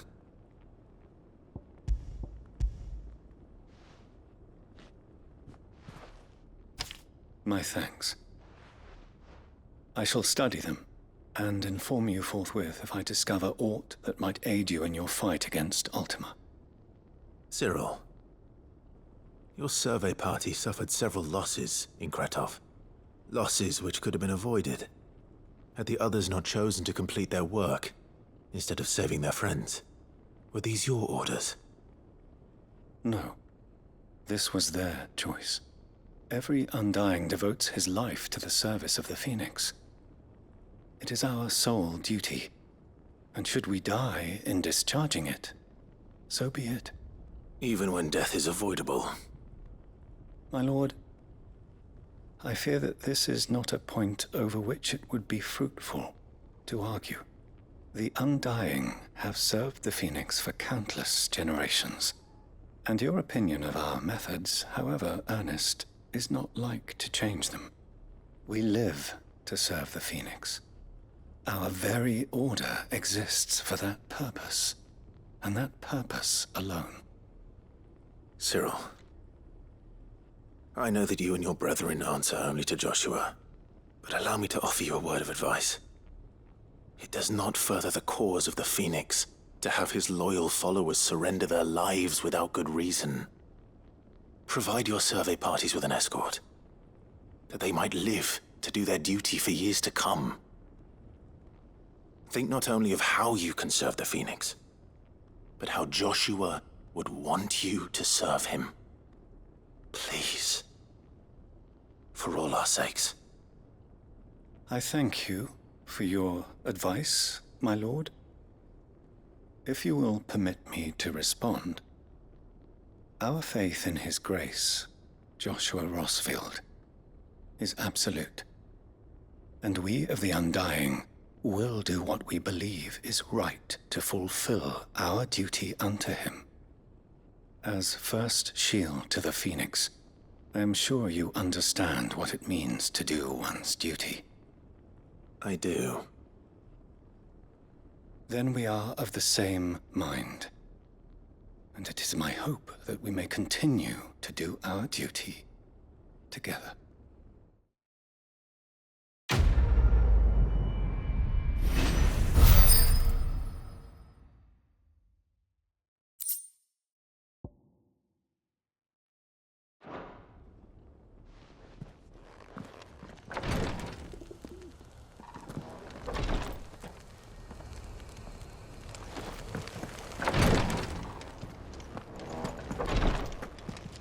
We of the Undying devote our lives to the service of the Phoenix.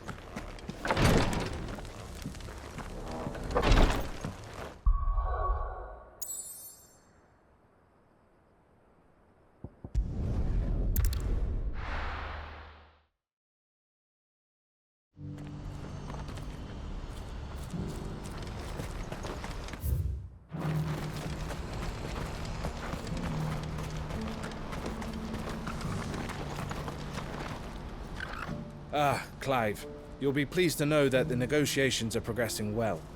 That is good news. Yes. Our comrade in Randalar has just sent word that the contract should be signed very soon. But I still have much and more to prepare. It's a huge undertaking moving this many bearers at once. You couldn't do me a quick favor, could you? What is it this time? More wild beasts? Nothing like that. I just need you to go over to the caravans and ask El how long we have until the bearers arrive. Find out exactly how much faster I need to get all these supplies moved. All right. I'll go and ask. Thanks, Clive. I owe you one.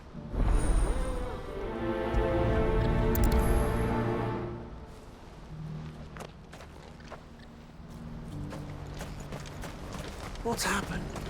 Guards at the gate.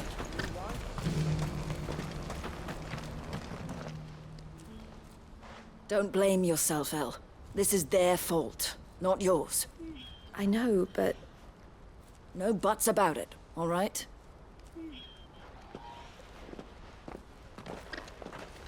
Is something wrong? Vonnie came to give me a message from our intermediary. The talks with the Republican Army have fallen through. They've reached an agreement with the Silver Peak Consortium instead. Though prices have fallen of late, we deliberately offered above the going rate to try and deter other bidders. But the Consortium offered double what we did, and the Army jumped at the chance. And you had no opportunity to make a counteroffer? None at all. And we were so close. El? What's happened? I saw Vonnie leaving. She didn't look happy. And with good reason.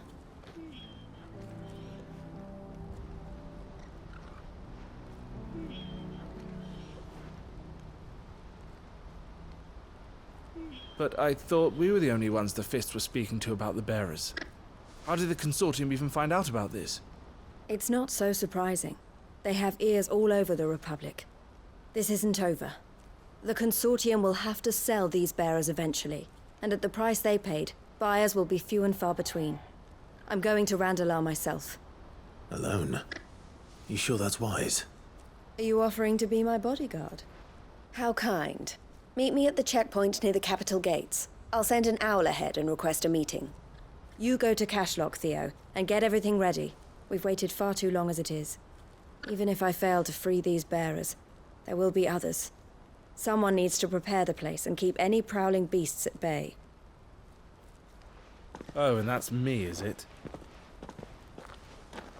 Well, it looks like I'm following orders till she gets back from meeting the Silver Peak Consortium, who've been doing their best to undermine our scheme. She'll never join them after this, surely. No, she said it herself. She still has plans for Cashlock, even if this one falls through. She means to stay with us, then. I can't say I'm not happy to hear it, but... is this what she really wants? You have to trust her. You're right. It's what she wants now. And if Elle's off fighting for the cause, I should do my part too. So I bid you farewell and safe travels, my friend. I'll gather my men and leave for Cashlock. We'll make sure the place is well stocked and defended. You go to Randalar and see if you can stop my sister biting the Consortium's heads off. If she won't consider her prospects, someone has to. I'll do my best.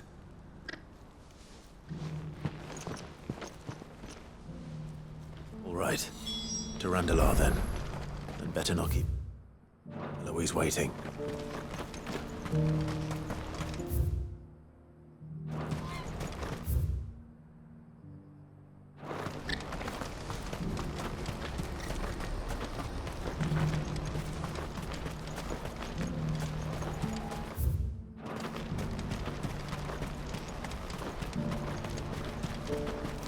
What I wouldn't give for a hot meal. When are they gonna let us through?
You deserve a rest.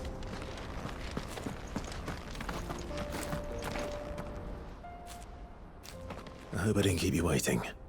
Did you arrange to speak with the Consortium? Here they are now. You wish to consult with me? I did. It's about the bearers you recently purchased from the Fist. We had all but finished making arrangements to buy them ourselves. And then you stepped into the fray. You misunderstand. The Consortium had an interest in purchasing them from the very first. It was only our regard for you that kept us from bidding. But your hesitancy in accepting our offer to you suggested that the regard was not mutual. And so we resumed our business. I did not hesitate. I am simply not inclined to make such decisions without first giving them due consideration. But what is done is done. Come then. How much do you want for them? Alas, you are too late yet again. We rarely take on such unconventional merchandise without a purchaser in mind. The bearers belong to him now. Who is your buyer? A trader from across the water.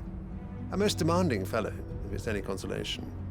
He insisted the bearers be fed, dressed, even given their own bunks for the voyage over. That's what you get when you deal with continental types. I wouldn't know. Oh yes, the culture on the continent is quite different to ours. They pay good money for bearers not fit for the knacker's yard, and treat them like kings. But as long as they pay... That does sound unusual. No matter then. If they've already left our shores, there's little that can be done. Allow me to withdraw my interest. And with it, my interest in joining your organization. My associates will be sorry to hear that.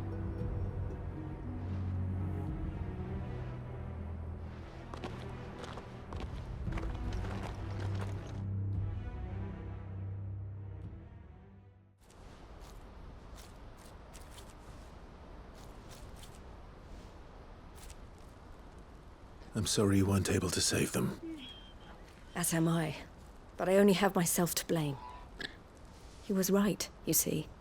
The Silver Peak Consortium did intend to buy those bearers before I did.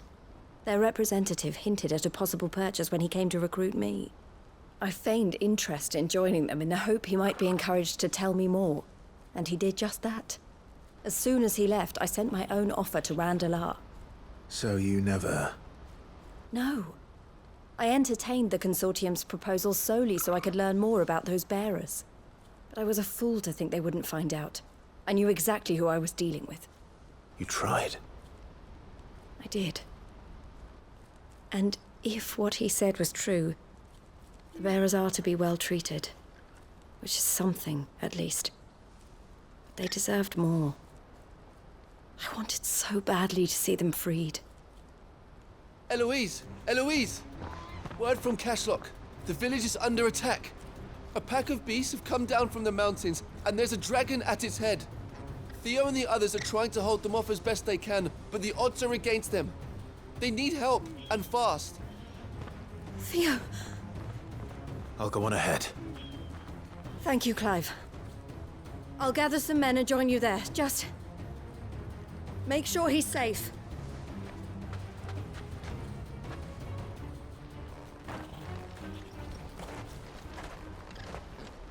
Hold on, Theo.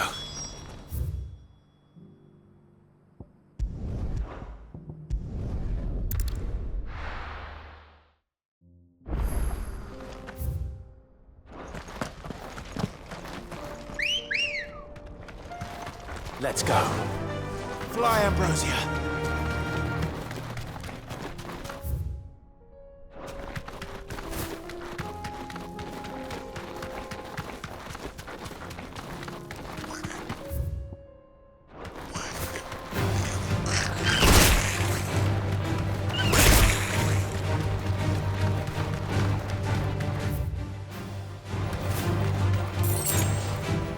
Back to the stables, girl.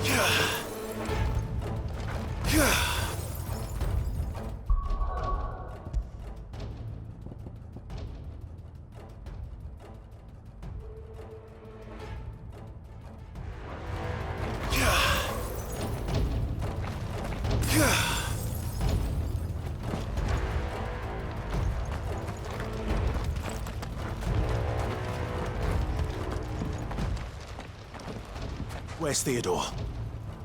Upriver! He led the dragon that way to keep it from the village, but the whole area's flooded with ether. We just have to pray he makes it out in one piece. I can do better than that. Torgal, with me. There's an ether flood up ahead. I know Theo's a bearer, but even he can't stay in there forever. Theodore led the dragon upriver. God's help him. I only hope he's still alive.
These creatures have already turned.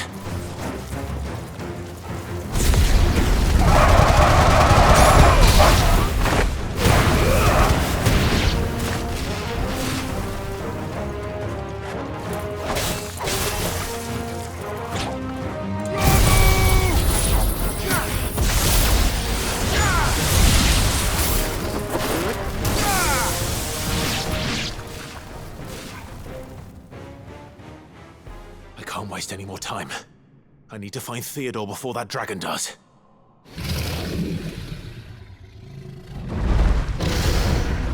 Looks like it's found me.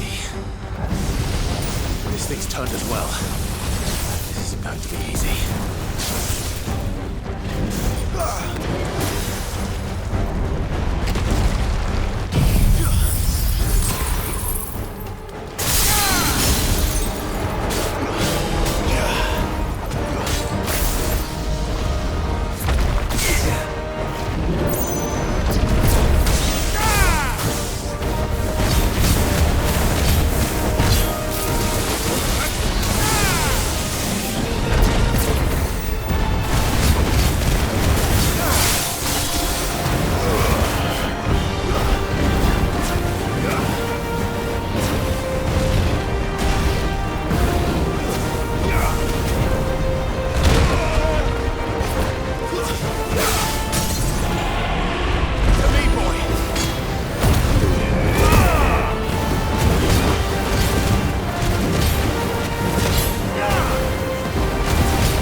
Theodore, you had me worried for...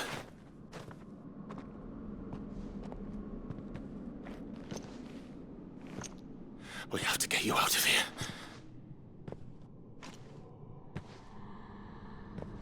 I think it might be a little too late for that. Bearer or no, there's only so much ether a man can take, and that Drake just wouldn't let me leave. You have my thanks, Cid, for finishing what I could not. For keeping Elle's dream. Theodore!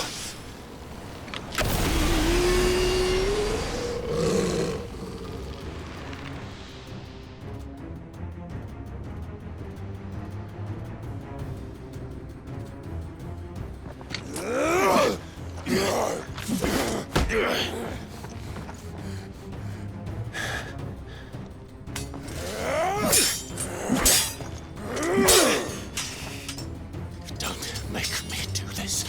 Stop it, Theo! Stop! Stay back, Eloise! He's turned. And so will you!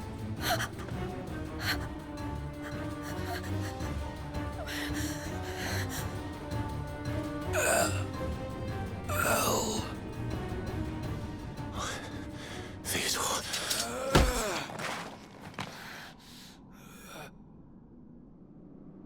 Take care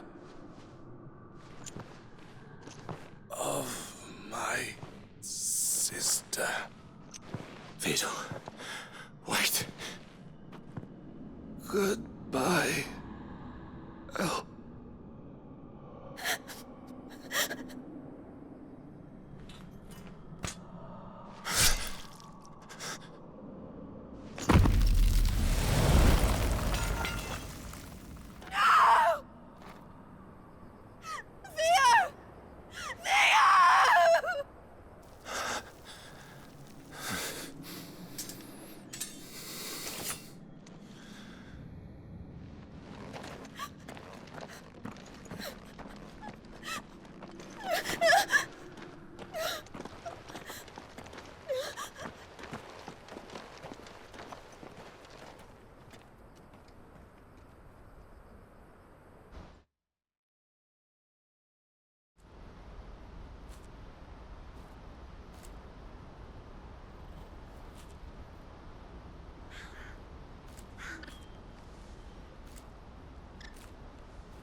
Thank you, Clive.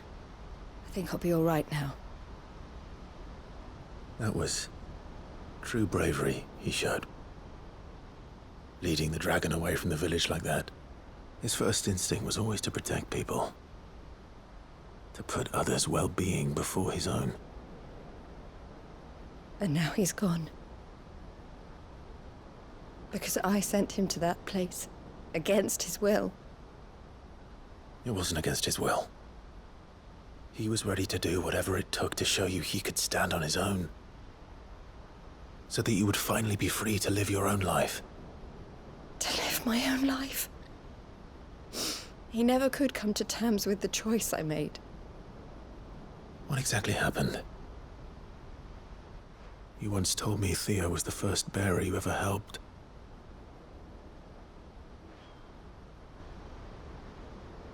We grew up in Canva. We were born to one of the great trading houses. And I was chosen to inherit the family business. I had my father's head for figures, you see. Theo did not. While I studied the art of commerce, he played at soldiers instead. A late bloomer. In more ways than one. For unlike most bearers, it wasn't until his 15th summer that his powers awakened. My parents tried to drive him out of the house and into the care of the constables. But before they could, I took him into mine. Theo told me something else. He clearly admired your devotion to the cause of freeing others like him from slavery. But he said you deserved a better life than this. He wanted to free you from what he called your bonds, just as you freed him from his.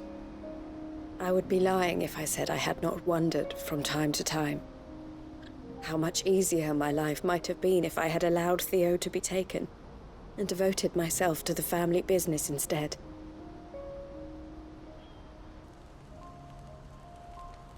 I have never regretted the decision I made. Being with my brother meant more to me than tradition or reputation. I only had to look at him to remind myself of that night and the choice I made, and the fact that I would make the same choice again in a heartbeat.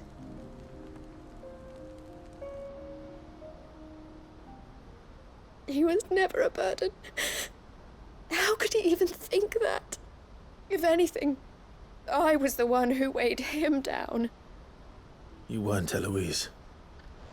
He said it himself, that he had always been grateful to you for saving him, and that he wanted to repay you by letting you live the life you were denied. Neither you nor Theo weighed each other down. You loved one another.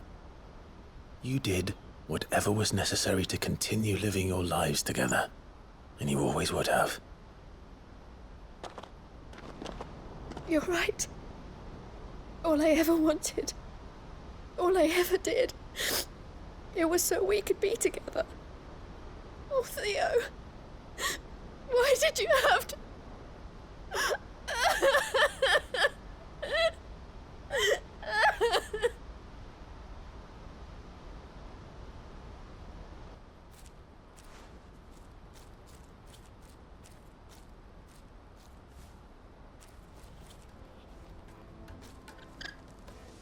I know Theo wanted me to move on, but I'm staying here at the Crimson Caravans to continue our work. We can make a difference here. We can help people, save them. I need nothing more from life than that. So I'll carry on doing what we do, ensuring that goods, people, bearers get where they need to be, bringing smiles to people's faces just like we always have, and to Theo's. Wherever he is. This is the life I have chosen. The life I will always choose. I've made a choice of my own, to continue helping you however I can. Whenever you need it. Thank you, Clive. Let's go on together then. For Theodore.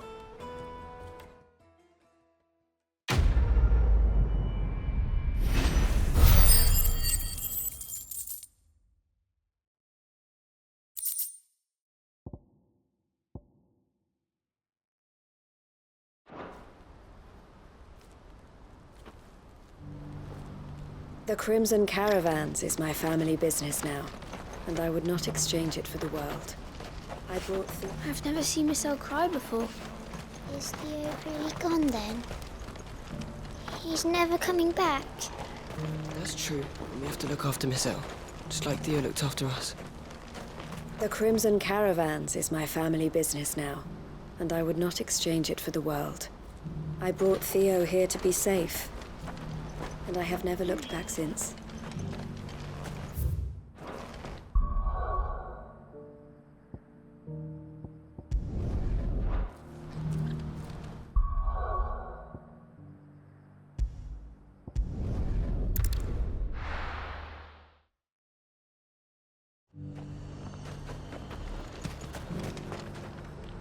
And what can I do for you?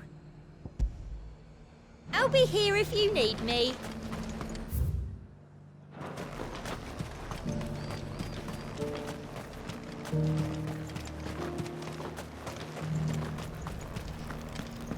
But there were ghosts at the gates, not Daisy.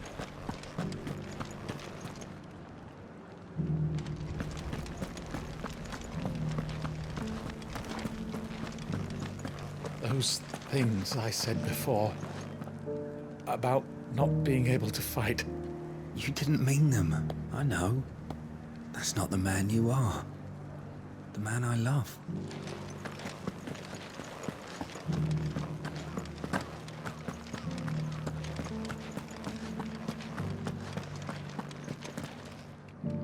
Oh, Clive. What am I to do? My wards and I may soon be without a home. What's happened? The High Cardinal has descended from his lofty throne and taken up residence here in Northreach. The High Cardinal? Leader of the Council of Elders, second only to his Radiance at the head of the Imperial government. Not that any of those things still exist. Now he goes by his noble title, the Duke of Oriflamme. And what does he want with Northreach? He wants to transform it into a military stronghold, a foundation upon which to build a new Sanbreque. He's already secured the support of the various army remnants, with promises that they shall be afforded the respect they deserve in his empire. One built on the confiscated property of the people. He would rob the populace to pay for it. Believe me, I have used every means of persuasion to discourage him from this folly. But for whatever reason, he will not listen to me. What does Captain Philippe make of this? When the town was under attack, it was him the soldiers rallied around. Couldn't he use that influence again? How? By speaking out against one of the most powerful men in Sanbreque. A man whose stated aim is to revive the empire Philippe's comrades swore to serve, and to improve the soldiers' lot within it. The captain can offer them a regular supply of gruel, and an occasional trip to the Vale to help them forget the terrors they face each day. The Duke offers them a vision of strength and safety. No. Any attempt to incite mutiny would cost Philippe the support of his men, if it did not cost him his life. But given the mood around town, mutiny may yet be unavoidable. The people have little appetite for further deprivation, least of all when it serves only to elevate others. And who could blame them? Clive, would you appeal to the Duke on my behalf? For your services to Northreach, you have the respect of the soldiers, and they will take you to His Eminence if you ask them. And unlike Philippe, no bonds of loyalty prevent you from speaking your mind to the man. Well, will you try? You could hardly fare any worse than I did. I'll see what I can do. Thank you, Clive. Tell me then, where will I find this Duke of Oriflamme? In the garrison? Overseeing the troops, yes. All right. Wish me luck.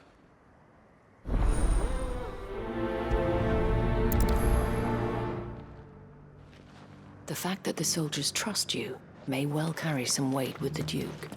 He needs their support, after all. I only hope that you can make him see sense before he tears the town apart. I may have met this Duke before, at the Remembrance ceremony. Let's hope I didn't make a strong impression.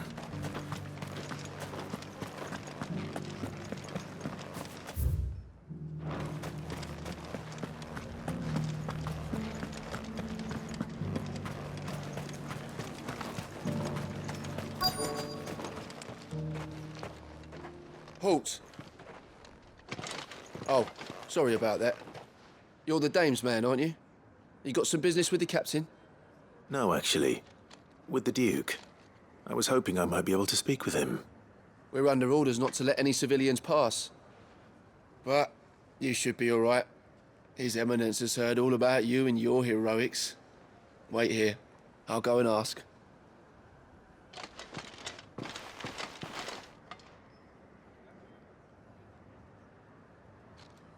So, you are the sellsword who lent his aid to the garrison.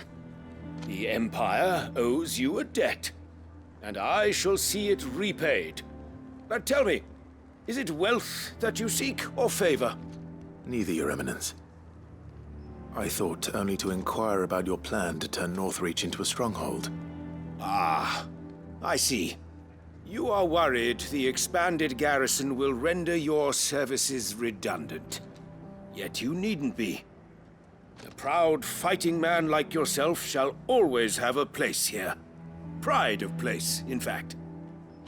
For too long has the contribution of the noble soldier been under-reckoned. But no more. For it is they who shall see the Holy Empire rebuilt, beginning right here in Northreach. Why here, Your Eminence? The town has been fortunate enough to escape largely unscathed from the recent troubles. Her defenses are sound, and her garrison well prepared. It is more than can be said for Oriflamme or Twinside. The Empire wants for a capital, and I believe Northreach to be the perfect place. With Caer Norvent as her citadel. Once we have seen to the refortification of both the town and the castle, we need only build a wall around both to create a city that would be the envy of the twins.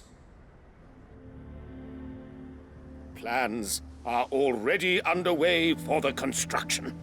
Soon enough, these thralls shall learn that they are no match for the might of Sanbreque.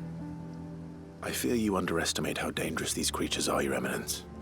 Should they return in force, you will need all the people of Northreach to come together in defense of the town.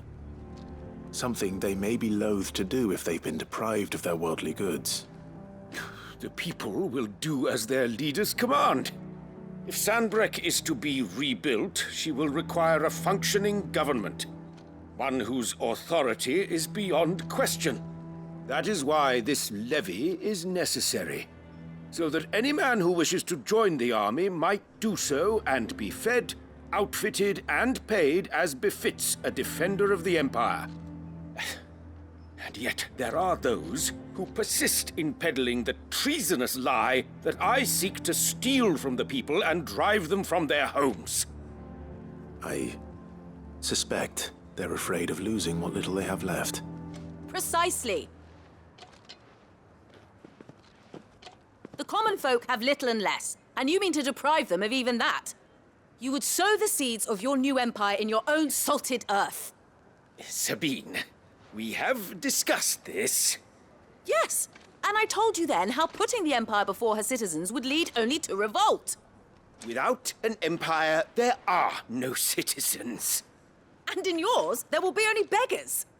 Is that what Griga wills for her people?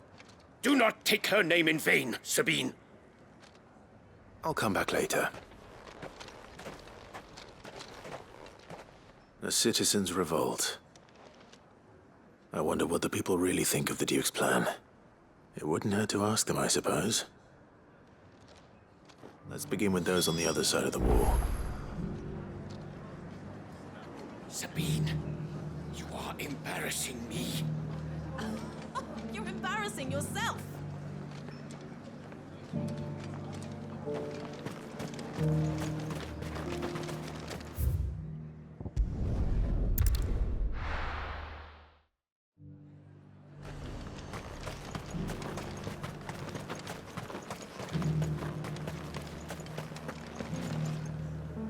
All right there.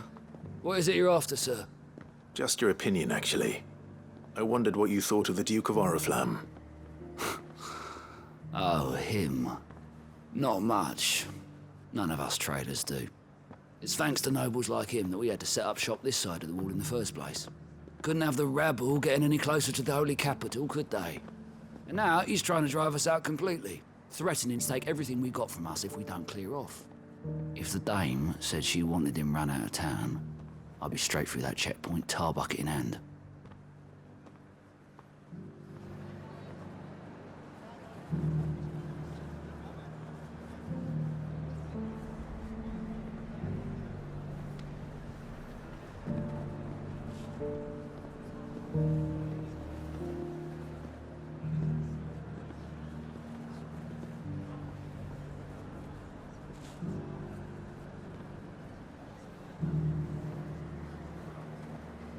The Duke might have soldiers at his beck and call, but us common folk follow the dame, and no one else.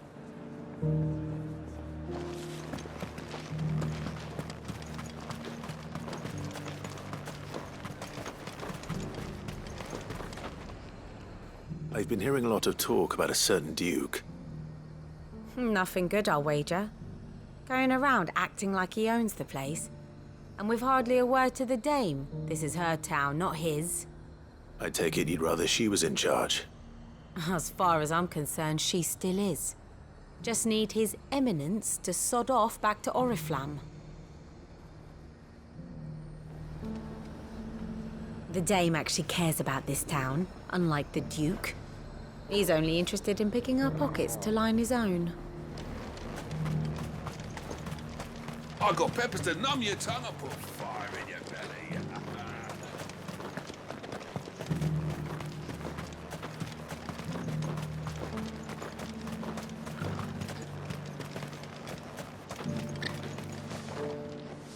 A question, if you don't mind. What do you think of the Duke of Oriflamme? Don't get me started. You build a life for yourself somewhere, earning for some noble to turn up and tell you you've got to hand it all over to him. If he thinks his name and his chains give him the right to empty our purses, he's in for a rude awakening. We'll do whatever it takes to keep what's ours. Whatever it takes. Well, the people seem united enough. What about the soldiers? If he comes calling, the only thing I'm giving the Duke of Oriflamme's a piece of my mind. Maybe a smack in the gob.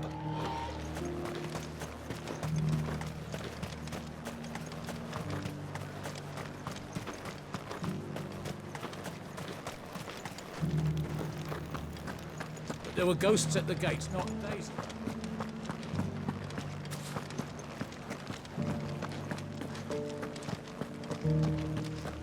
Those things I said before about Excuse me, do you have a moment? I wondered if you'd mind sharing your thoughts on the Duke of Oriflamme. Well, he's made a lot of enemies coming in the way he did. I mean, look around us. You can see the state the realm's in.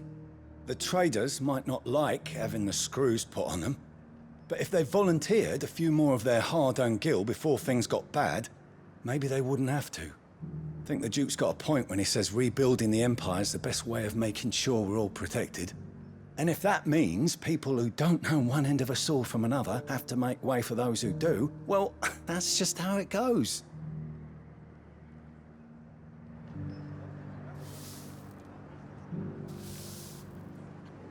I mean, it'd be nice if we could all do whatever the hell we wanted and not end up being torn to shreds by a swarm of fiends. But we can't, so we've got to make sacrifices, just like the Duke of Oriflamme says.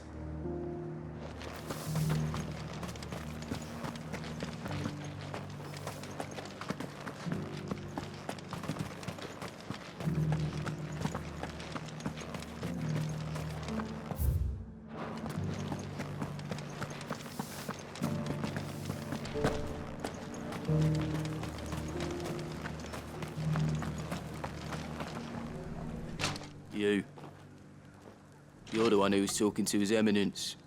On the Dame's behalf, yes. I was trying to persuade him not to take the people's goodwill for granted, but it seems my words fell on deaf ears. What do you think of his plans? I'm a soldier, mate.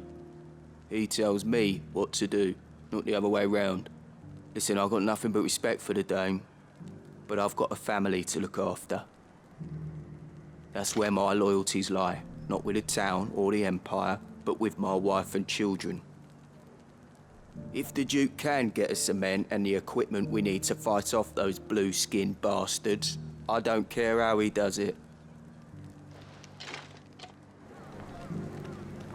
I wouldn't be here today if it wasn't for the Dame, but I'm with the Duke on this one. If turning this place into a fortress is what it takes to protect my family, I'll do it.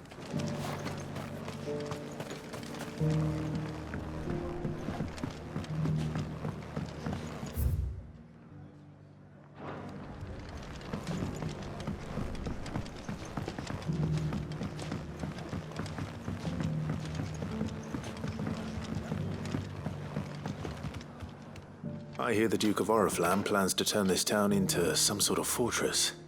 Do you think that's a good idea? It's not for me to say. All I know is that unless the Emperor orders me otherwise, His Eminence's word is law. Look, no one likes all these taxes and tariffs, but empires don't come for free. Once Sanbreque is back on her feet, we'll all reap the benefits. Let's see what Philippe makes of all this. What the common folk don't understand is, this is for them too. Either we turn the Empire back into a force to be reckoned with, or we live in fear the rest of our lives.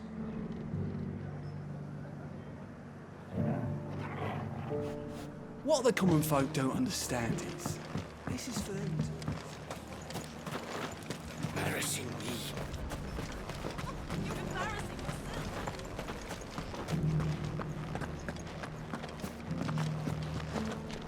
It's heartening to see that the Guard have rediscovered their purpose. I just hope they don't do anything stupid. We've lost enough people to those things.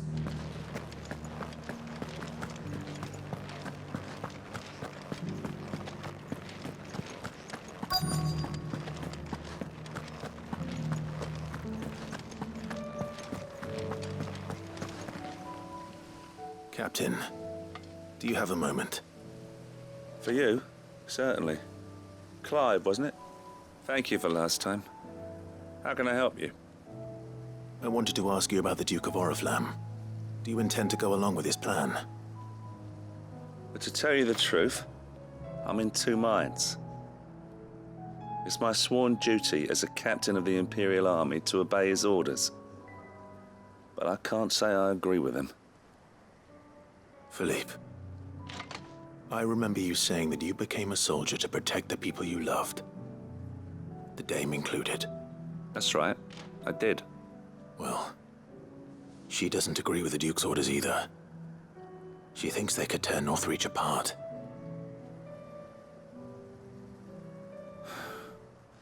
And she's probably right. Thank you, Clive. I know what I need to do now. Protecting the people I love is what matters. Doesn't matter how. Well, duty calls, so I better go. Thanks again.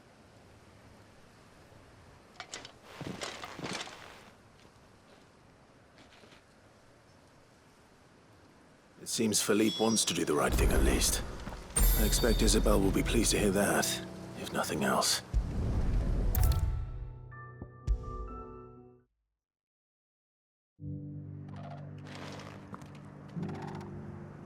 Ah, Clive. How did you fare? Were you able to speak with the Duke? I was, but...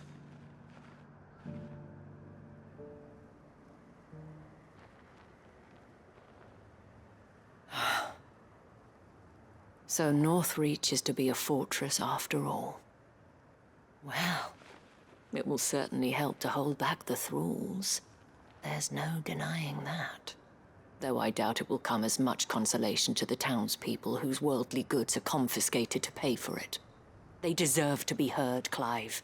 To have a say in this new empire the Duke means to build. Sadly, His Eminence values their obedience more than their opinions, and hopes to reassert the authority of the state. I fear he sees the people as mere pawns on his chessboard to be sacrificed for the greater good. Needless to say, they themselves are of a different opinion, and would rather their destinies were in your hands.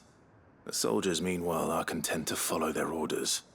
And not just because of the Duke's rank, but because of his vision. I thought as much. Had I sworn to protect Sanbreque, I dare say I too would want nothing more than to see it rise from the ashes. Thank you for trying. But the battle is lost. I don't know about that. What happened to your uniform? I handed it in, along with my resignation. Told the lads I wished them well, but that I owe it to those I love to call it a day. Why? Because I realize what really matters to me. Not following some nobleman's orders for the sake of it, but protecting what I care about. Protecting Northreach. I honestly don't know when those monsters will return, but I'm certain they're not finished with us yet. And when they do come back, we need to be ready for them. We need to stand together, all of us. And with you to lead us, milady, I reckon we can do it. It was you who finally convinced me, Clive. There's no point following orders if they go against everything you believe. Indeed. All of us, standing together. That has always been Northreach's best hope, and one which still lies within our grasp. We have only to turn our attentions to the true enemy. Thank you, Philippe, for showing me what I must do. Anything for you, milady. Speaking of standing together, would you mind if I borrowed a few of the lads from the Vale to help keep watch around the town? I fear His Eminence has loftier tasks in mind for the Guard. Not at all. Be my guest. Wouldn't be the first time.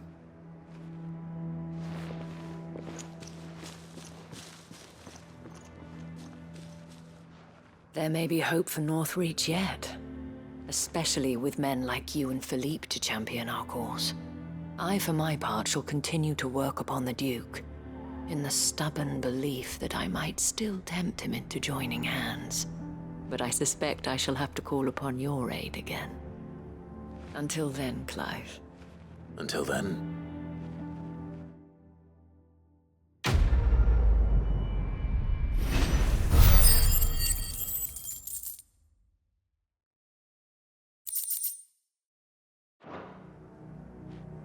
Despite my repeated advances, His Eminence has proven a difficult conquest. Fortunately, I am nothing if not persistent. But, be that as it may, I might yet need you to press the point.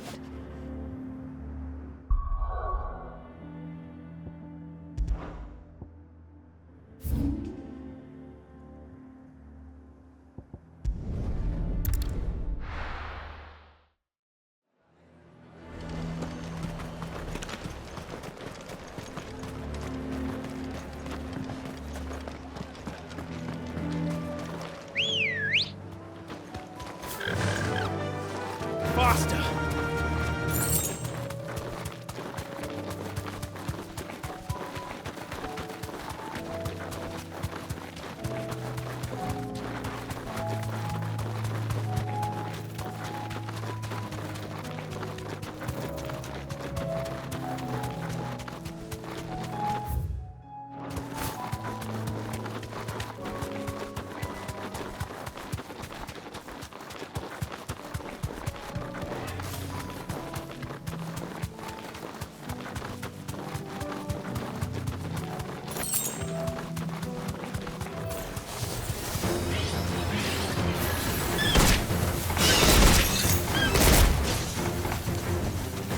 Safe.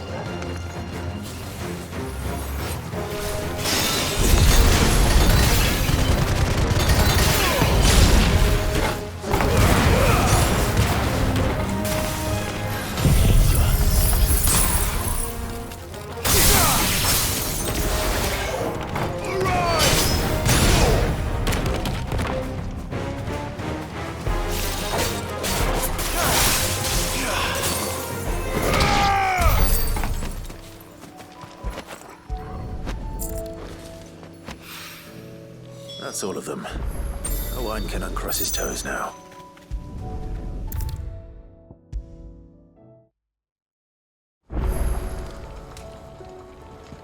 Ah, Sid! Wasn't expecting you back so soon. So, is it good news or bad? Good, thankfully. Here. Ah, that's brilliant! Thanks a blimmin' million! I'll fit 'em to the smelter right away!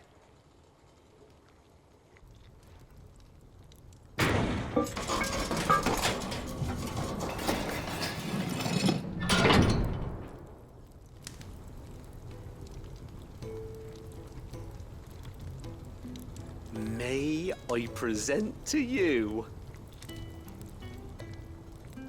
the Telemon Furnace! Ain't bad, is she? She's a beauty. You saved my bacon again, Sid, and I ain't about to let your good deed go unrewarded. It's fine, really. My bag's flexible enough already. Oh, don't say that. I'm sure I can make a few improvements to it yet. You could just buy me a bigger... How about that clasp? Looks a bit stiff. Reckon you could loosen it up and make some more room? And I reckon I know how. With a new alloy we've been working on. The Telemon Furnace was just what we needed to perfect it. It's a metal, see? So it's lovely and strong, but it's also, well, stretchy, if you can believe it. Stretchy metal. Well, if you insist. That is the spirit. You'll love it. I promise.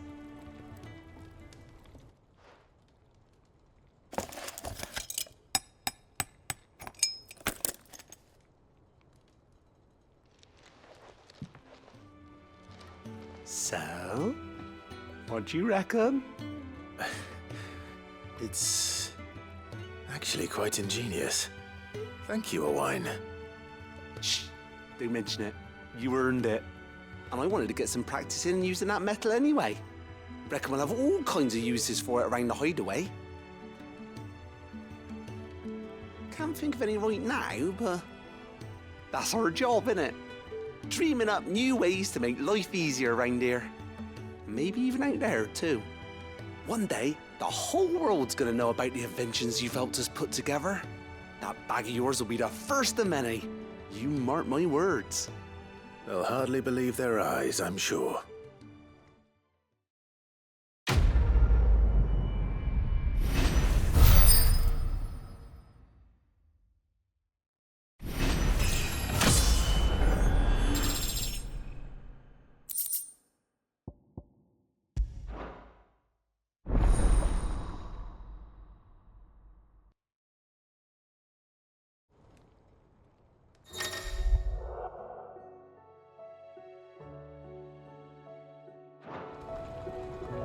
Right then, let's get back to work.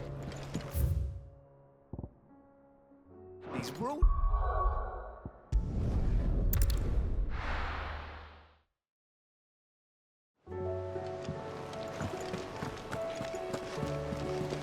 Covered in nicks and lumps, the lot of them.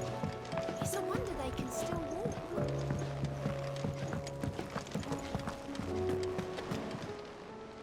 Fancy a look at the list, do you? Here you go. Seen enough? How may I help you today, Clive? Here you are. Best of luck out there, Sid.